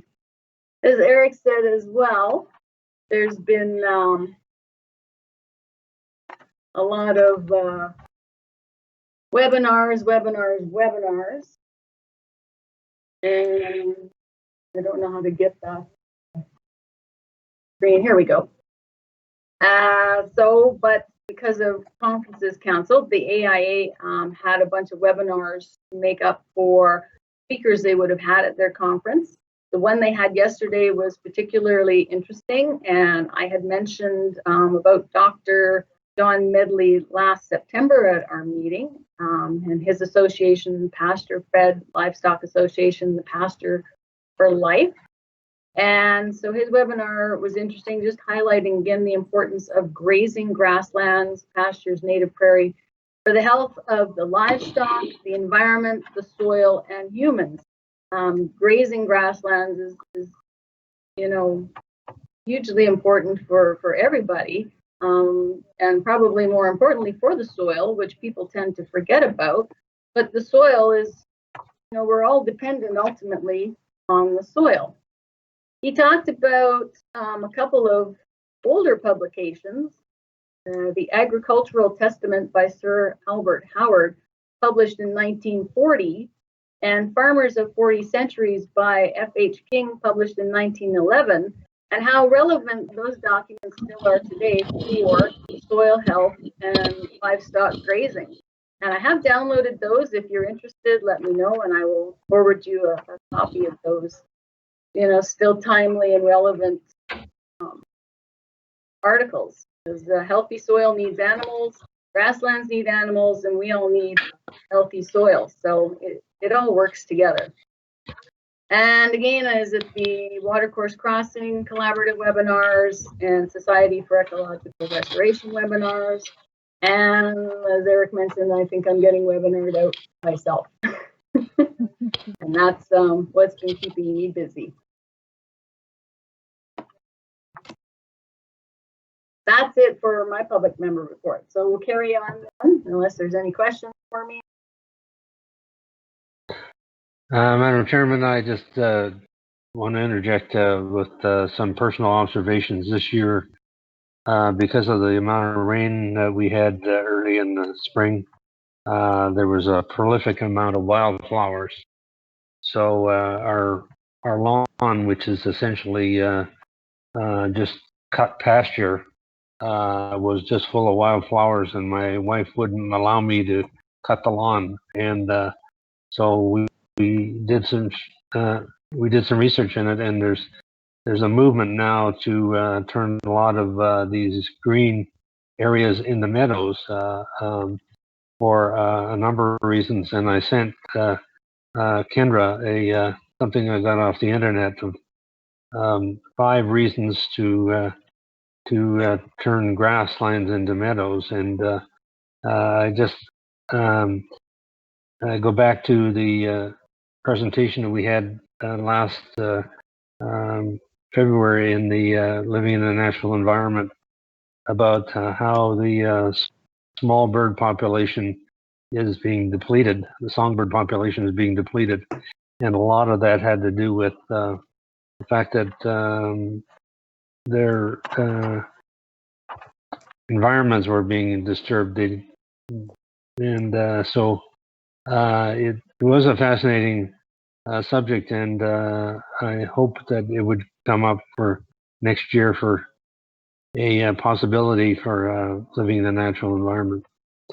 So we're doing it right now, and several years ago I just bought a like a $4,000 zero turn lawnmower, and I don't think I'm ever going to use it again.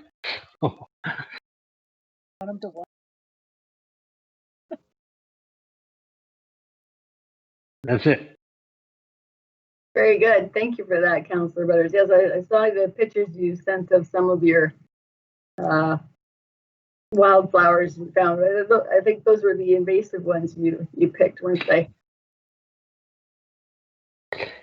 Yeah, the invasive ones I pull out, and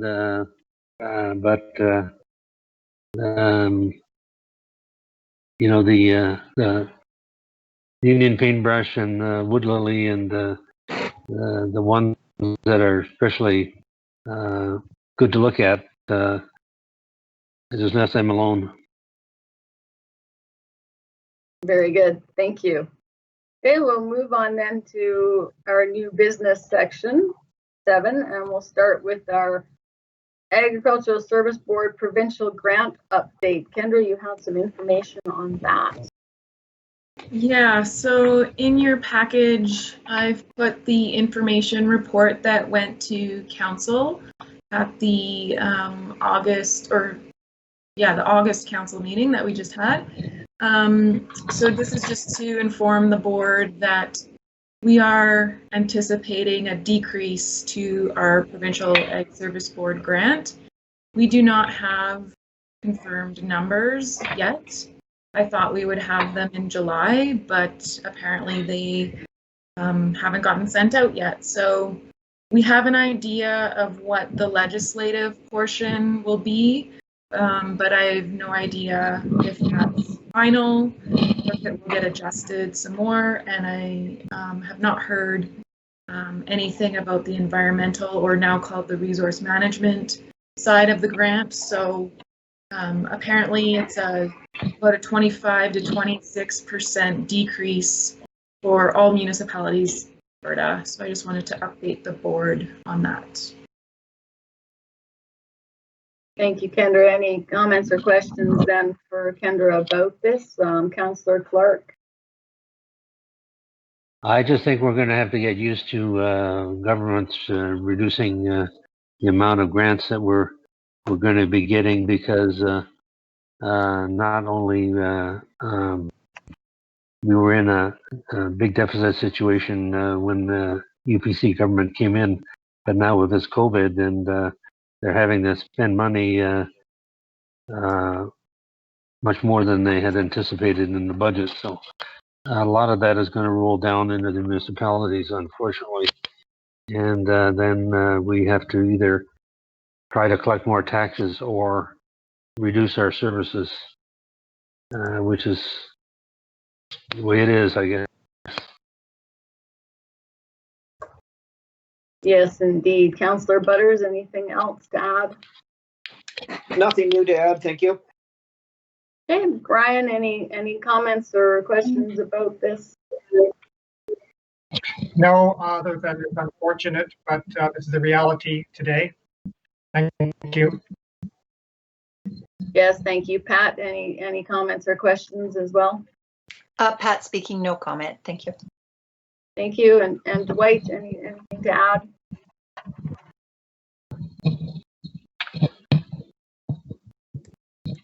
No, nothing to add. No. So,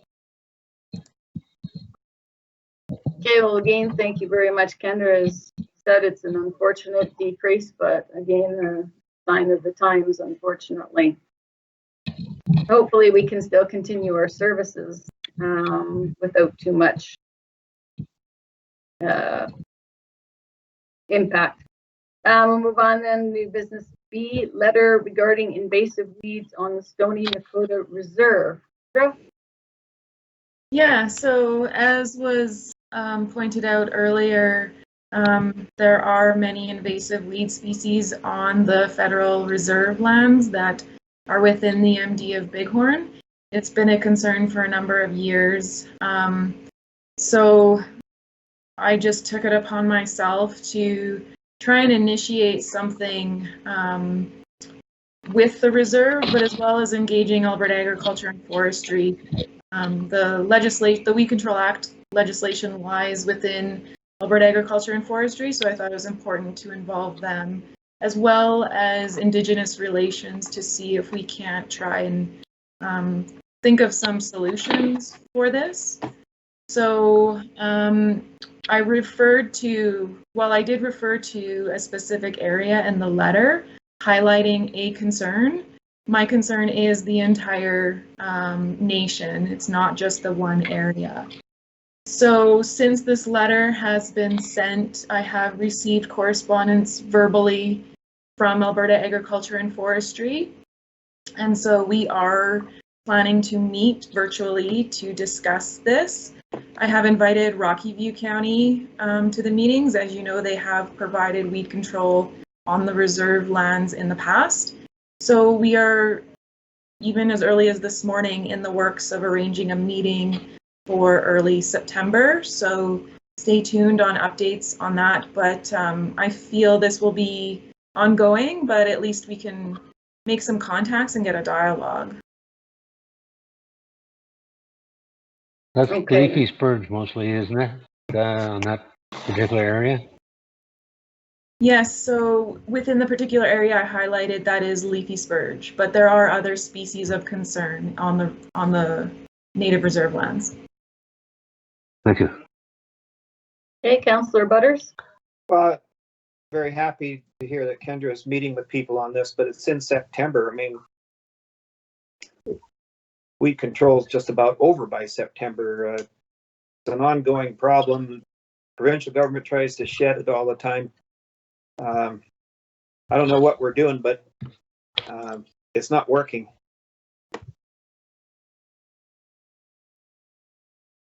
No, Pat, you had a comment for Kendra. Pat speaking. So have we heard anything back from the contact that you reached, Valerie Gilmore of the Stony Nakota? No, the only contact I have heard from is with Alberta Agriculture and Forestry, but in speaking with them, they said that the Stony Tribal Administration reached out to them. So I'm not sure why they didn't reach out to myself. And I know Indigenous Relations has also been speaking with Alberta Agriculture and Forestry. So other than that, I don't have any, I haven't heard from anybody else. I do expect a formal letter to come from the Minister of Indigenous Relations, as that is the process, but I have yet to receive any other correspondence. So Sandy, being our key contact with Alberta Agriculture and Forestry, can he be of any assistance in that, do you think? At this point, I don't think so. I've reached out to a director within the appropriate department in Alberta Agriculture and Forestry. So she's communicated with me multiple times, so we are in contact, and we are just in the process of setting up a meeting. Thank you. Okay, I see Dwight's hand and then Brian. So Dwight first, please. Yes, that's interesting. You're talking about weeds and the Indian Reserve.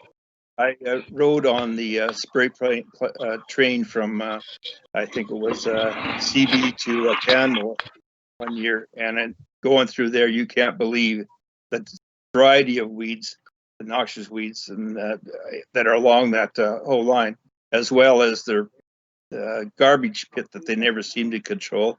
That stuff was blown all up and down the tracks too for miles.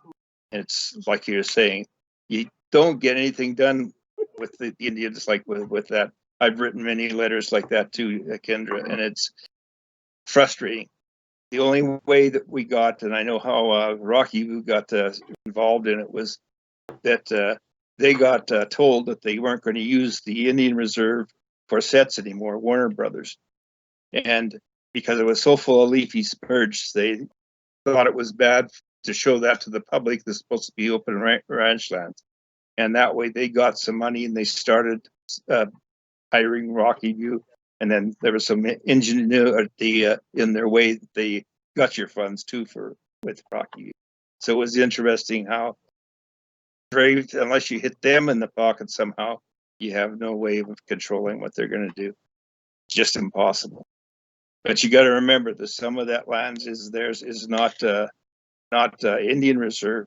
That was the mistake. That piece of land we're talking about next to Sybil, when they got hold of the Two Rivers Ranch there, that part was made into a reserve, or that to the east where their facilities and stuff are, and to the north is still held by a Canada Trust.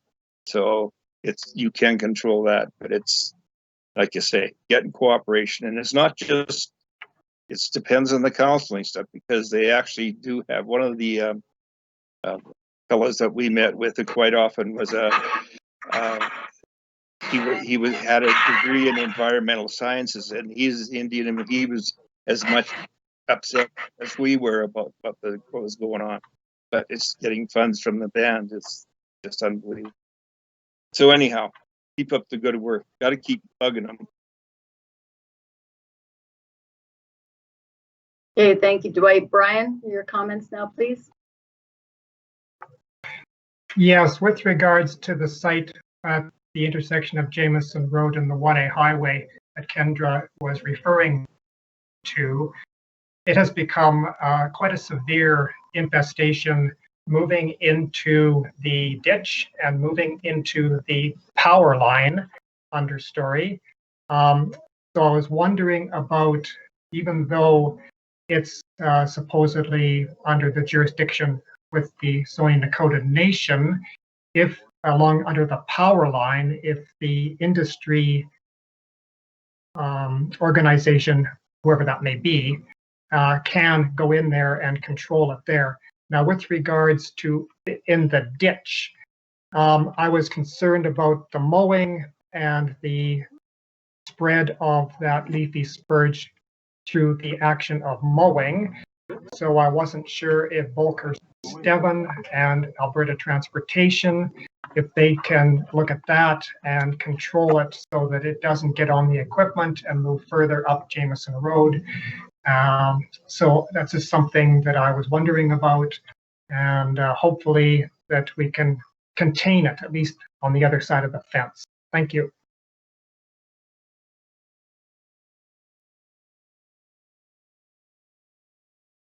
Kendra, your response.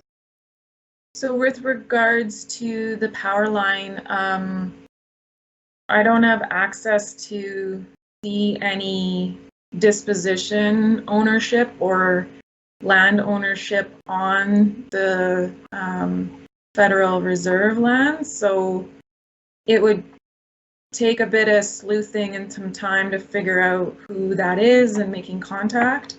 I don't know if that would be effective or not. And then with regards to the highway and the ditches, transportation is aware of it, and they can spray those ditches as part of their spraying program as well. So those are areas that are identified typically for them, so they're aware of those areas as well. And if there's other problem areas, we can just make them aware of that, and they can get people out. So, and to Eric's point, it's late in the season, yes, but nothing's happened for years. Rocky View hasn't sprayed out there in at least 2 to 3 years, so we just need to get something going again. So hopefully we can do that, and just something can get going, because ultimately I don't have jurisdiction.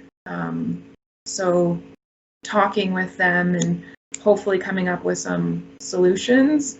And yeah, we might have to revisit this every other year, but I'm willing to do that. So we'll just see where it goes, I guess. Okay, any other comments or questions for Kendra? I don't see any hands raised yet.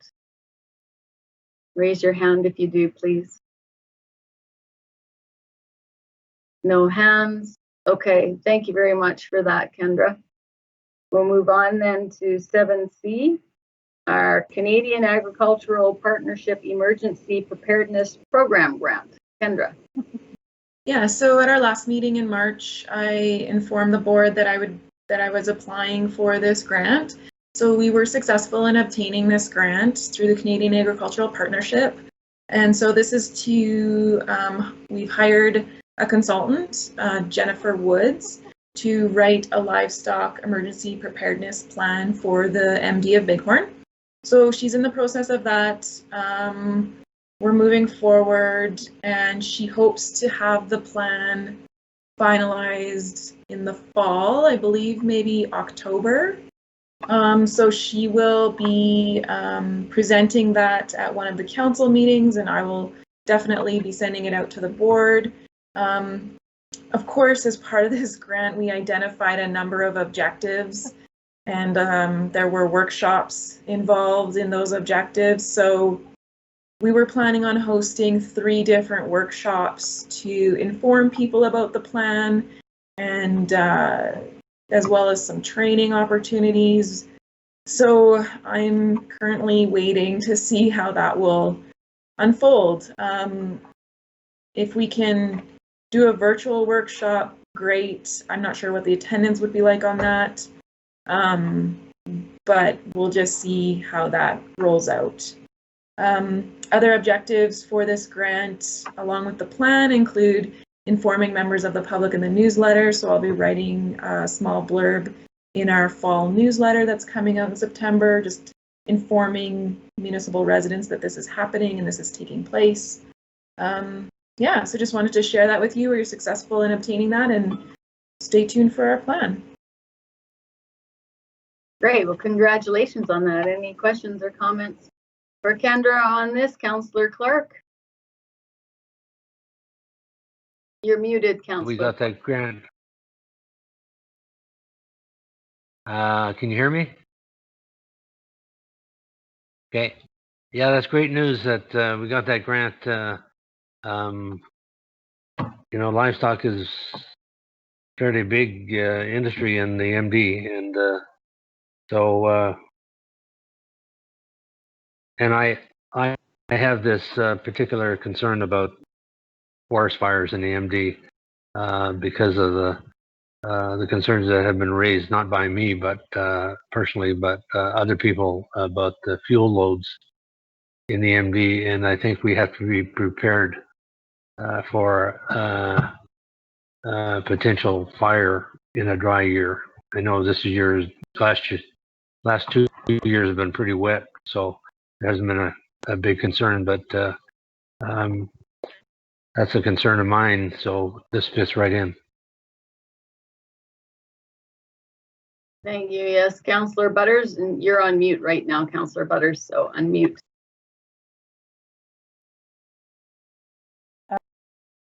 No, it's all good. We got the grant. Is the grant paying all of the costs of the consultant, Kendra? No, so the grant is actually a 50-50 cost share Oh, right, I saw that. Yeah, between the Canadian Agricultural Partnership and the municipality. However, we can have, out of the MD's 50%, we can have half of that be in kind. So like my working with the consultant. So it's not all financial for the MD, but it is 50-50. Thank you. Okay, Brian, any comments or questions? Well, I think this is a very good start. We've discussed this quite a bit historically. So I guess there's different components to that. Just for clarification, was there not already an emergency plan established for transportation on the linear corridors, such as the highways and or railway? And this initiative is more for the rural folk with regards to natural disasters, to move livestock out of harm's way. So I just want a clarification on that. And with regards to that too, there's quite a bit of crown land within the municipality. And does this include grazing allotments and grazing leaseholders and getting them on board to move livestock in the event of a natural disaster? Thank you. So yeah, you're right. With regards to like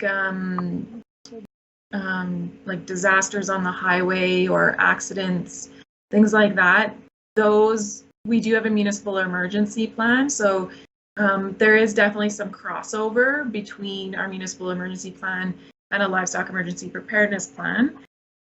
So yes, this is to cover more of the rural area, the whole MD, all the producers in the whole area.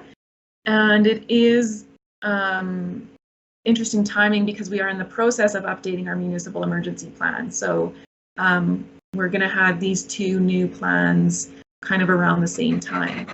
And then with regards to your comment about public lands and grazing leases, that's actually a question I have for the consultant. So I'm just drafting that for next week to discuss how we can address that in the plan, because there are a lot of livestock on Crown land. So yes, we will work to include that. Yeah. Thank you, Kendra.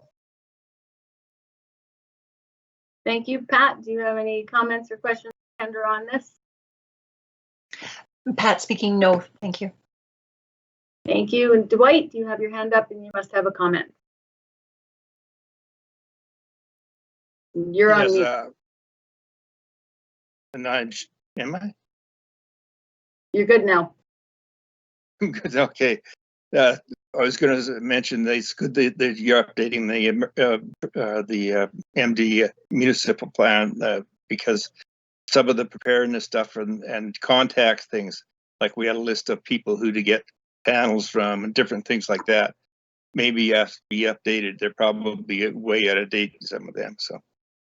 So, and Jennifer, she was awful good with us. I had her come out and we had the fire departments and some of the planning department go through. She brought out, I brought out a cattle liner to show how to excavate animals from there.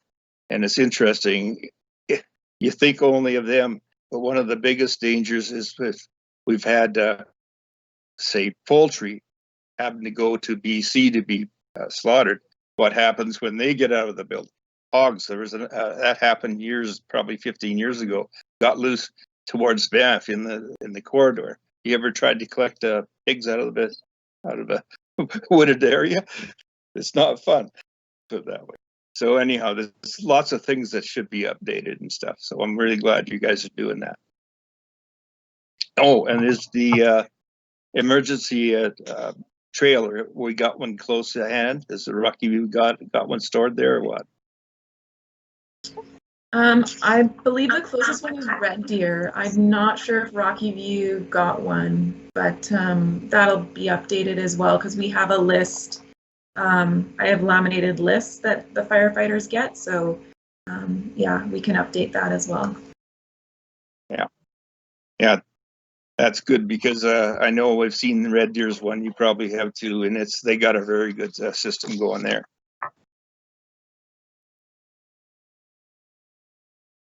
Very good. Okay. I see no more hands. Dwight, you have more comment, Dwight? Well, You I good? haven't. Like trying to get my hand down. Oh, okay. Very good. All right. Thank you for that. And yes, that's a great job in getting that grant. That's awesome. Every little bit helps, especially if we can use it to good use like that. We'll move on then to, probably a question on everybody's mind then, given the COVID, our 2021 Agricultural Service Board Provincial Conference update. Yeah, so this will be short and sweet. So the provincial conference is going to be virtual. So the decision's been made, the venue and hotels have been canceled. It was originally scheduled to be at the River Cree in Edmonton, but the Northeast region has made the decision that it will be virtual. So they're still aiming for the same dates, which were January 18th to the 21st. But instead of attending in person, there will be online sessions. So stay tuned for updates on that as I receive them. Okay, thank you. I assume that our central conference would be virtual as well, or have you heard anything on that? I have not heard about the Central Region Conference. I think it's a fair assumption that it will be virtual, but I have not heard confirmation on that. Okay, thank you. Any other comments then on the provincial conference update? Anyone raise their hand? See no hands.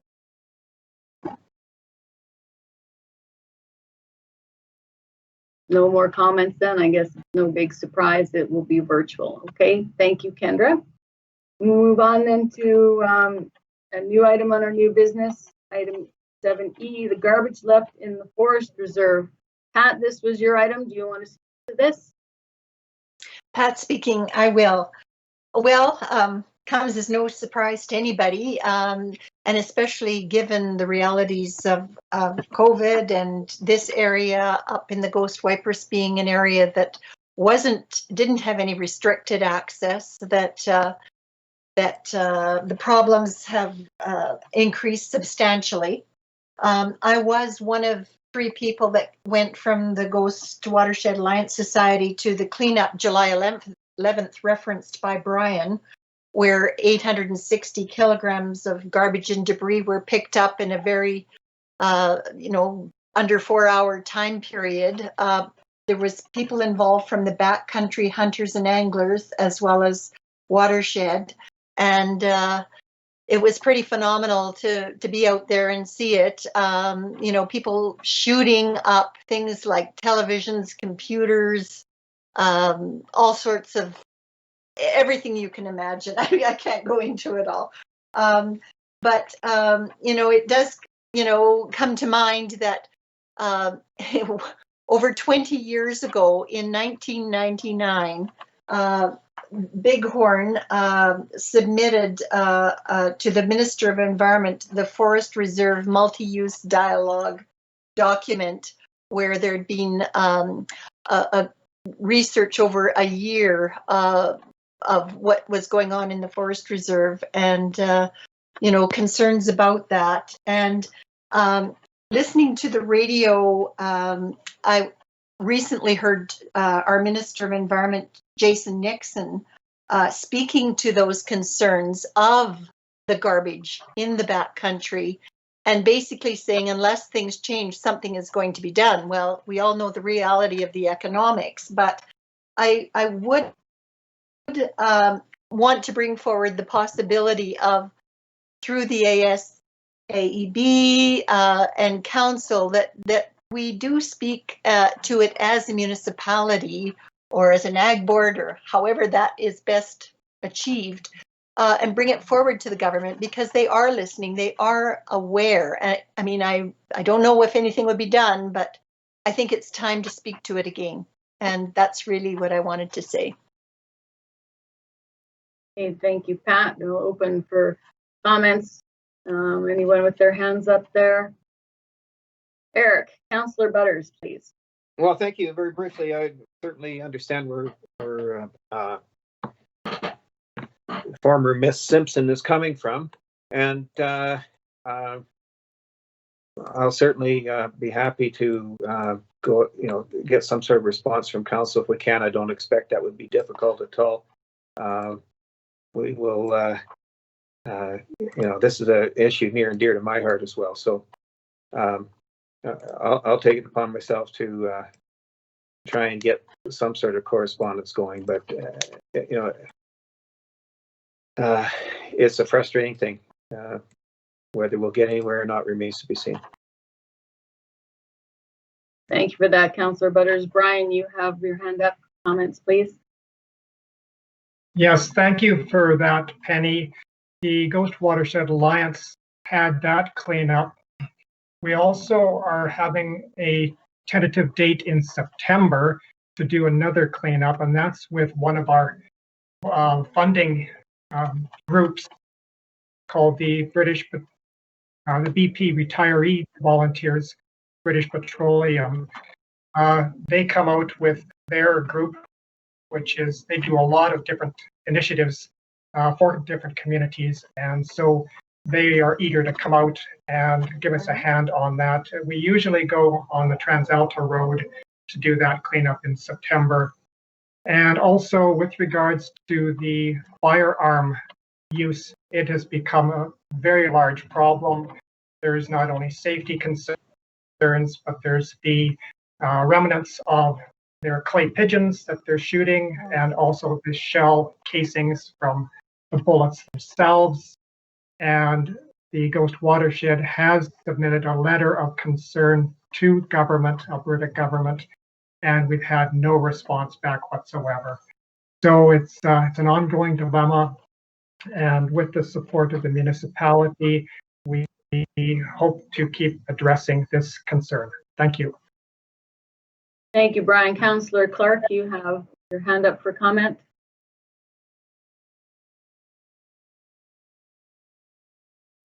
You're on mute currently, Councillor Clark. I am.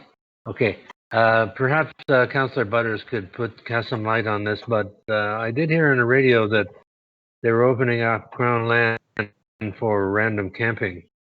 And I don't know whether that's happened or not. Any light on that, Eric? Am I on mute again, or is this still working? You're still working. Yeah, you're still working. Okay, thank you. No, I don't know, except to say that Crown land has always been open to random camping. And there's no restrictions on random camping in the forest reserve that I'm aware of. Okay.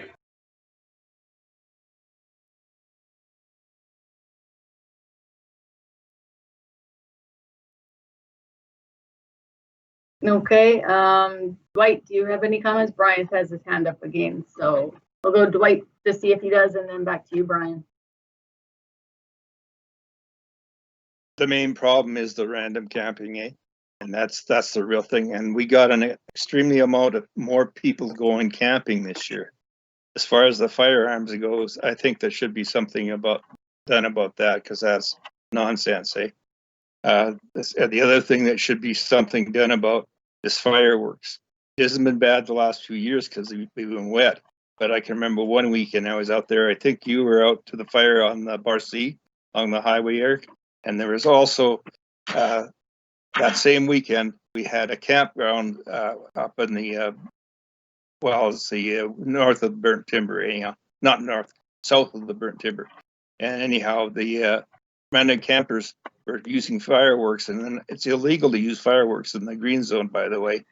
but they were also letting off firecrackers. They started a brush fire, and a bunch of the campers were out there fighting it. And I finally got the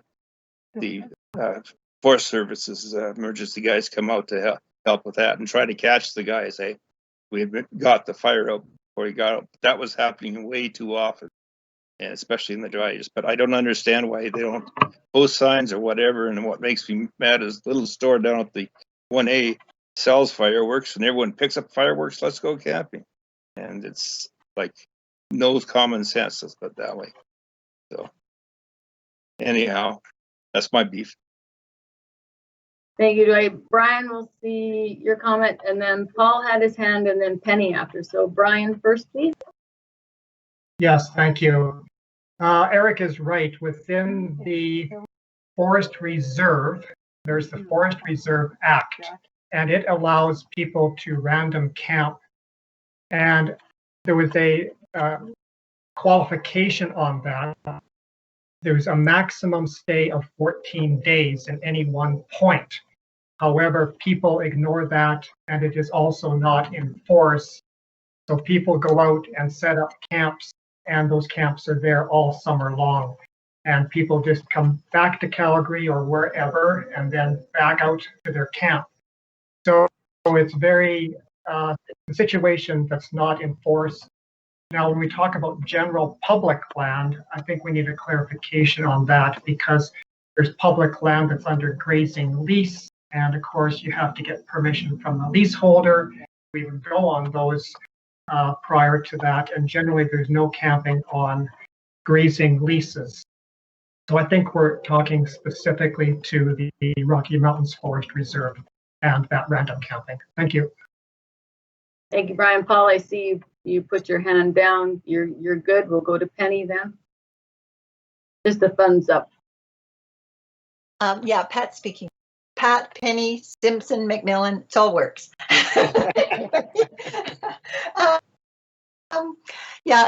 Cal Hill was one of the people out at this cleanup on July 11th, and he did take before and after pictures. And his intent was to take pictures in 2 or 3 months again to see what it reverted back to. So just that's one point. So we may be seeing that documentation coming forward. And Brian, I'm glad you brought up about the shooting. I meant to do that. It was an interesting comment I heard from Kevin Stanton in conversation with him. He was saying, because they spend a lot of time out there, that the amount of and type of gunfire had changed since certain, I think, automatic weapons. I'm not too well versed in the shooting aspect, but there's certain weapons that had been banned, and there has been less sounds, I guess, for sure, since that took place. But the amount of shells, and I know it's damaging trees, the amount of and variety of shells was pretty phenomenal when we were out there. Yeah, and that's pretty much all I have. It's a well-known problem by everyone, but I don't think we should just be quiet about it. I think we need to keep speaking to it. Thank you. Thank you, Pat. So Councillor Butters, you have offered to draft something. Brian, you have a comment here. We'll go to you first. Yes, thank you. Yeah, with regards to, just for clarification for the listening audience, Cal Hill is the president of the Ghost Watershed Alliance Society, and he has very concerned about this. In some cases, he actually has taken the shell casings and had them analyzed, and some of the casings are from restricted weapons, handguns, and so it's a very delicate situation as to who is out there using these type of weapons, and something that we, as I said, we've notified the provincial government, and they're well aware of this. Thank you. Thank you, Brian. Councillor Butters, back to you. Any final comments on how you need assistance with your letter, how you want to approach it? Well, thank you. No, I'll be in consult with administration and the rest of council, and we'll get something drafted and hopefully sent out. Okay. Thank you very much for that. Any other comments? I don't see any hands on that. Okay. Thank you, Pat, for bringing that up. We'll go on to 7F, the weed appeal process. Dwight, you have brought this one up, so I'll have you speak to that. Actually, I was hoping that Kendra would speak to it. She probably knows more. Okay. Yeah, no, for sure. So I did bring this up or update the board at a meeting probably in 2019, because that's kind of when this was all happening. But just to kind of summarize again, there was a resolution put forward about the weed control appeals taking too long. And so in response to that, the provincial government has updated the process to for the minister appeal under the Weed Control Act to be outsourced to a contracted independent adjudicator.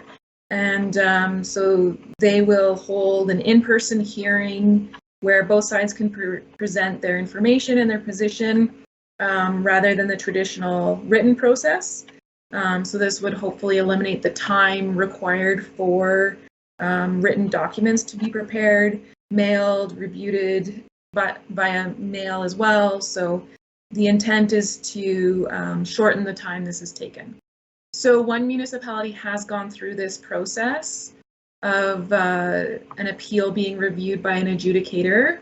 There were many concerns and confusions raised by the agricultural fieldmen during after reading the decision made by the adjudicator. So to try and get some clarification on that, back in January of this year, the Association of Alberta Agricultural Fieldmen wrote a letter to the Minister of Forestry, just kind of highlighting some of the concerns raised by this process, as well as the RMA also wrote a letter highlighting the same concerns. So I also emailed kind of a summary of my concerns and confusions with this process, just from a municipal perspective. So I did receive a response back. So the municipality that was involved with this appeal process has since sought out a judicial review of the decision. Therefore, it is with the courts. So because this process and this decision is now before the courts, they're not able to make any comments on it. So that was back in May of this year. So I have not received any updates since, and the Central Region fieldmen have not met since, I don't even know if can't recall if we met in 2020, but we haven't met recently, and I have not received any email correspondence. So other than that, I don't have much to update on. So as it stands now, that you have to, are you following the old regulations until this is done, or what's happening? So the Weed Control Act did not change, and the regulations under the Weed Control Act did not change. The only thing that changed was that the appeal process. So under the Government Organization Act, the minister can delegate authority for an appeal process. So that's what the minister has done. The minister has delegated the authority for the appeals under the Weed Control Act to be handled by a third-party adjudicator. So nothing has changed within the Weed Control Act or regulations itself. It's just a procedural change that has taken place for the appeal process. Okay, that sounds, it's The old system worked rather well because you knew the dates and you knew what you could do after the date that the appeal was done. But it's confusing. Thanks. Okay, any other comments or questions regarding this process? Looking for a show of hands for anyone who wants to comment. I'm not seeing any hands, so we're good with that. All right, thank you for that, Kendra, on that update as well. We come to the end of our normal business here. We're at the information section and there's no additional information. So is there anything else before we decide our next meeting date? Pat, you have your hand up. Just a quick comment, Kendra. A reminder, there was the packages that were put in the mailboxes weren't in plastic and mine got kind of wet again. So just to be aware. Yeah, thank you. Thanks. Yeah, we can remind them. Thanks. Thanks. Okay, any other comments here? We'll move to determining our next meeting date. We probably won't have 4 meetings this year. We normally would have had one in May, April and May, which were canceled, put forth to now. Then we would have had one September and then December. So there's no point in having one in September right away here. So perhaps November sort of works to bring things together before the end of the year. Is there any ideas for a date in September? I mean November, forgive me.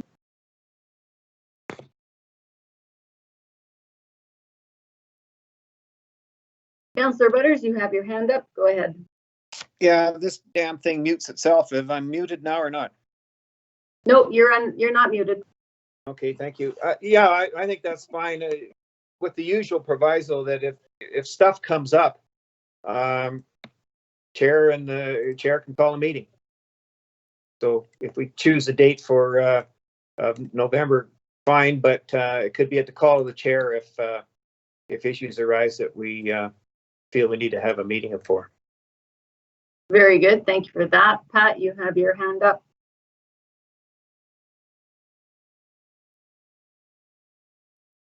Sorry, that was an error. Okay, thank you. All right, suggestions then for a meeting date in November, barring anything urgent coming up before that would require a meeting.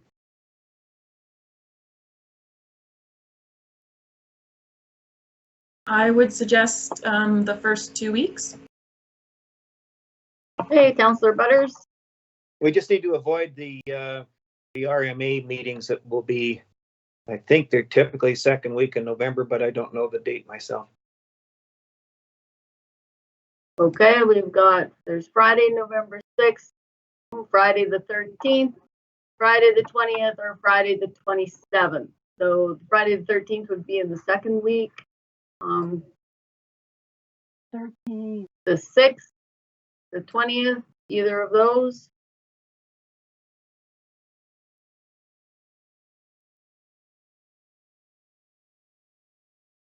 Go with Friday the 6th. That's sort of more at the beginning in case there's that more information then on the central region, perhaps virtual conference, and more information on the provincial conference.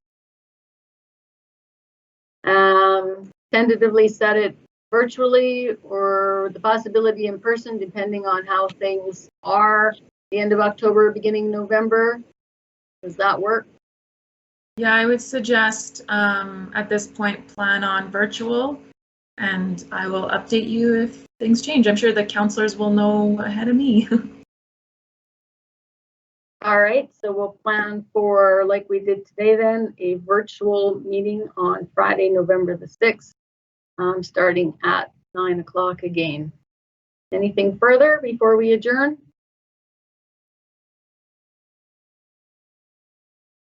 I see no hands. Nothing else. All right. Well, if we're good with that, thank you very much for meeting today and taking your time out to do that. We're adjourning then at 11:50 in the morning. Thank you very much. Enjoy the rest of your day. Thank you. Goodbye. Hi, Jackie.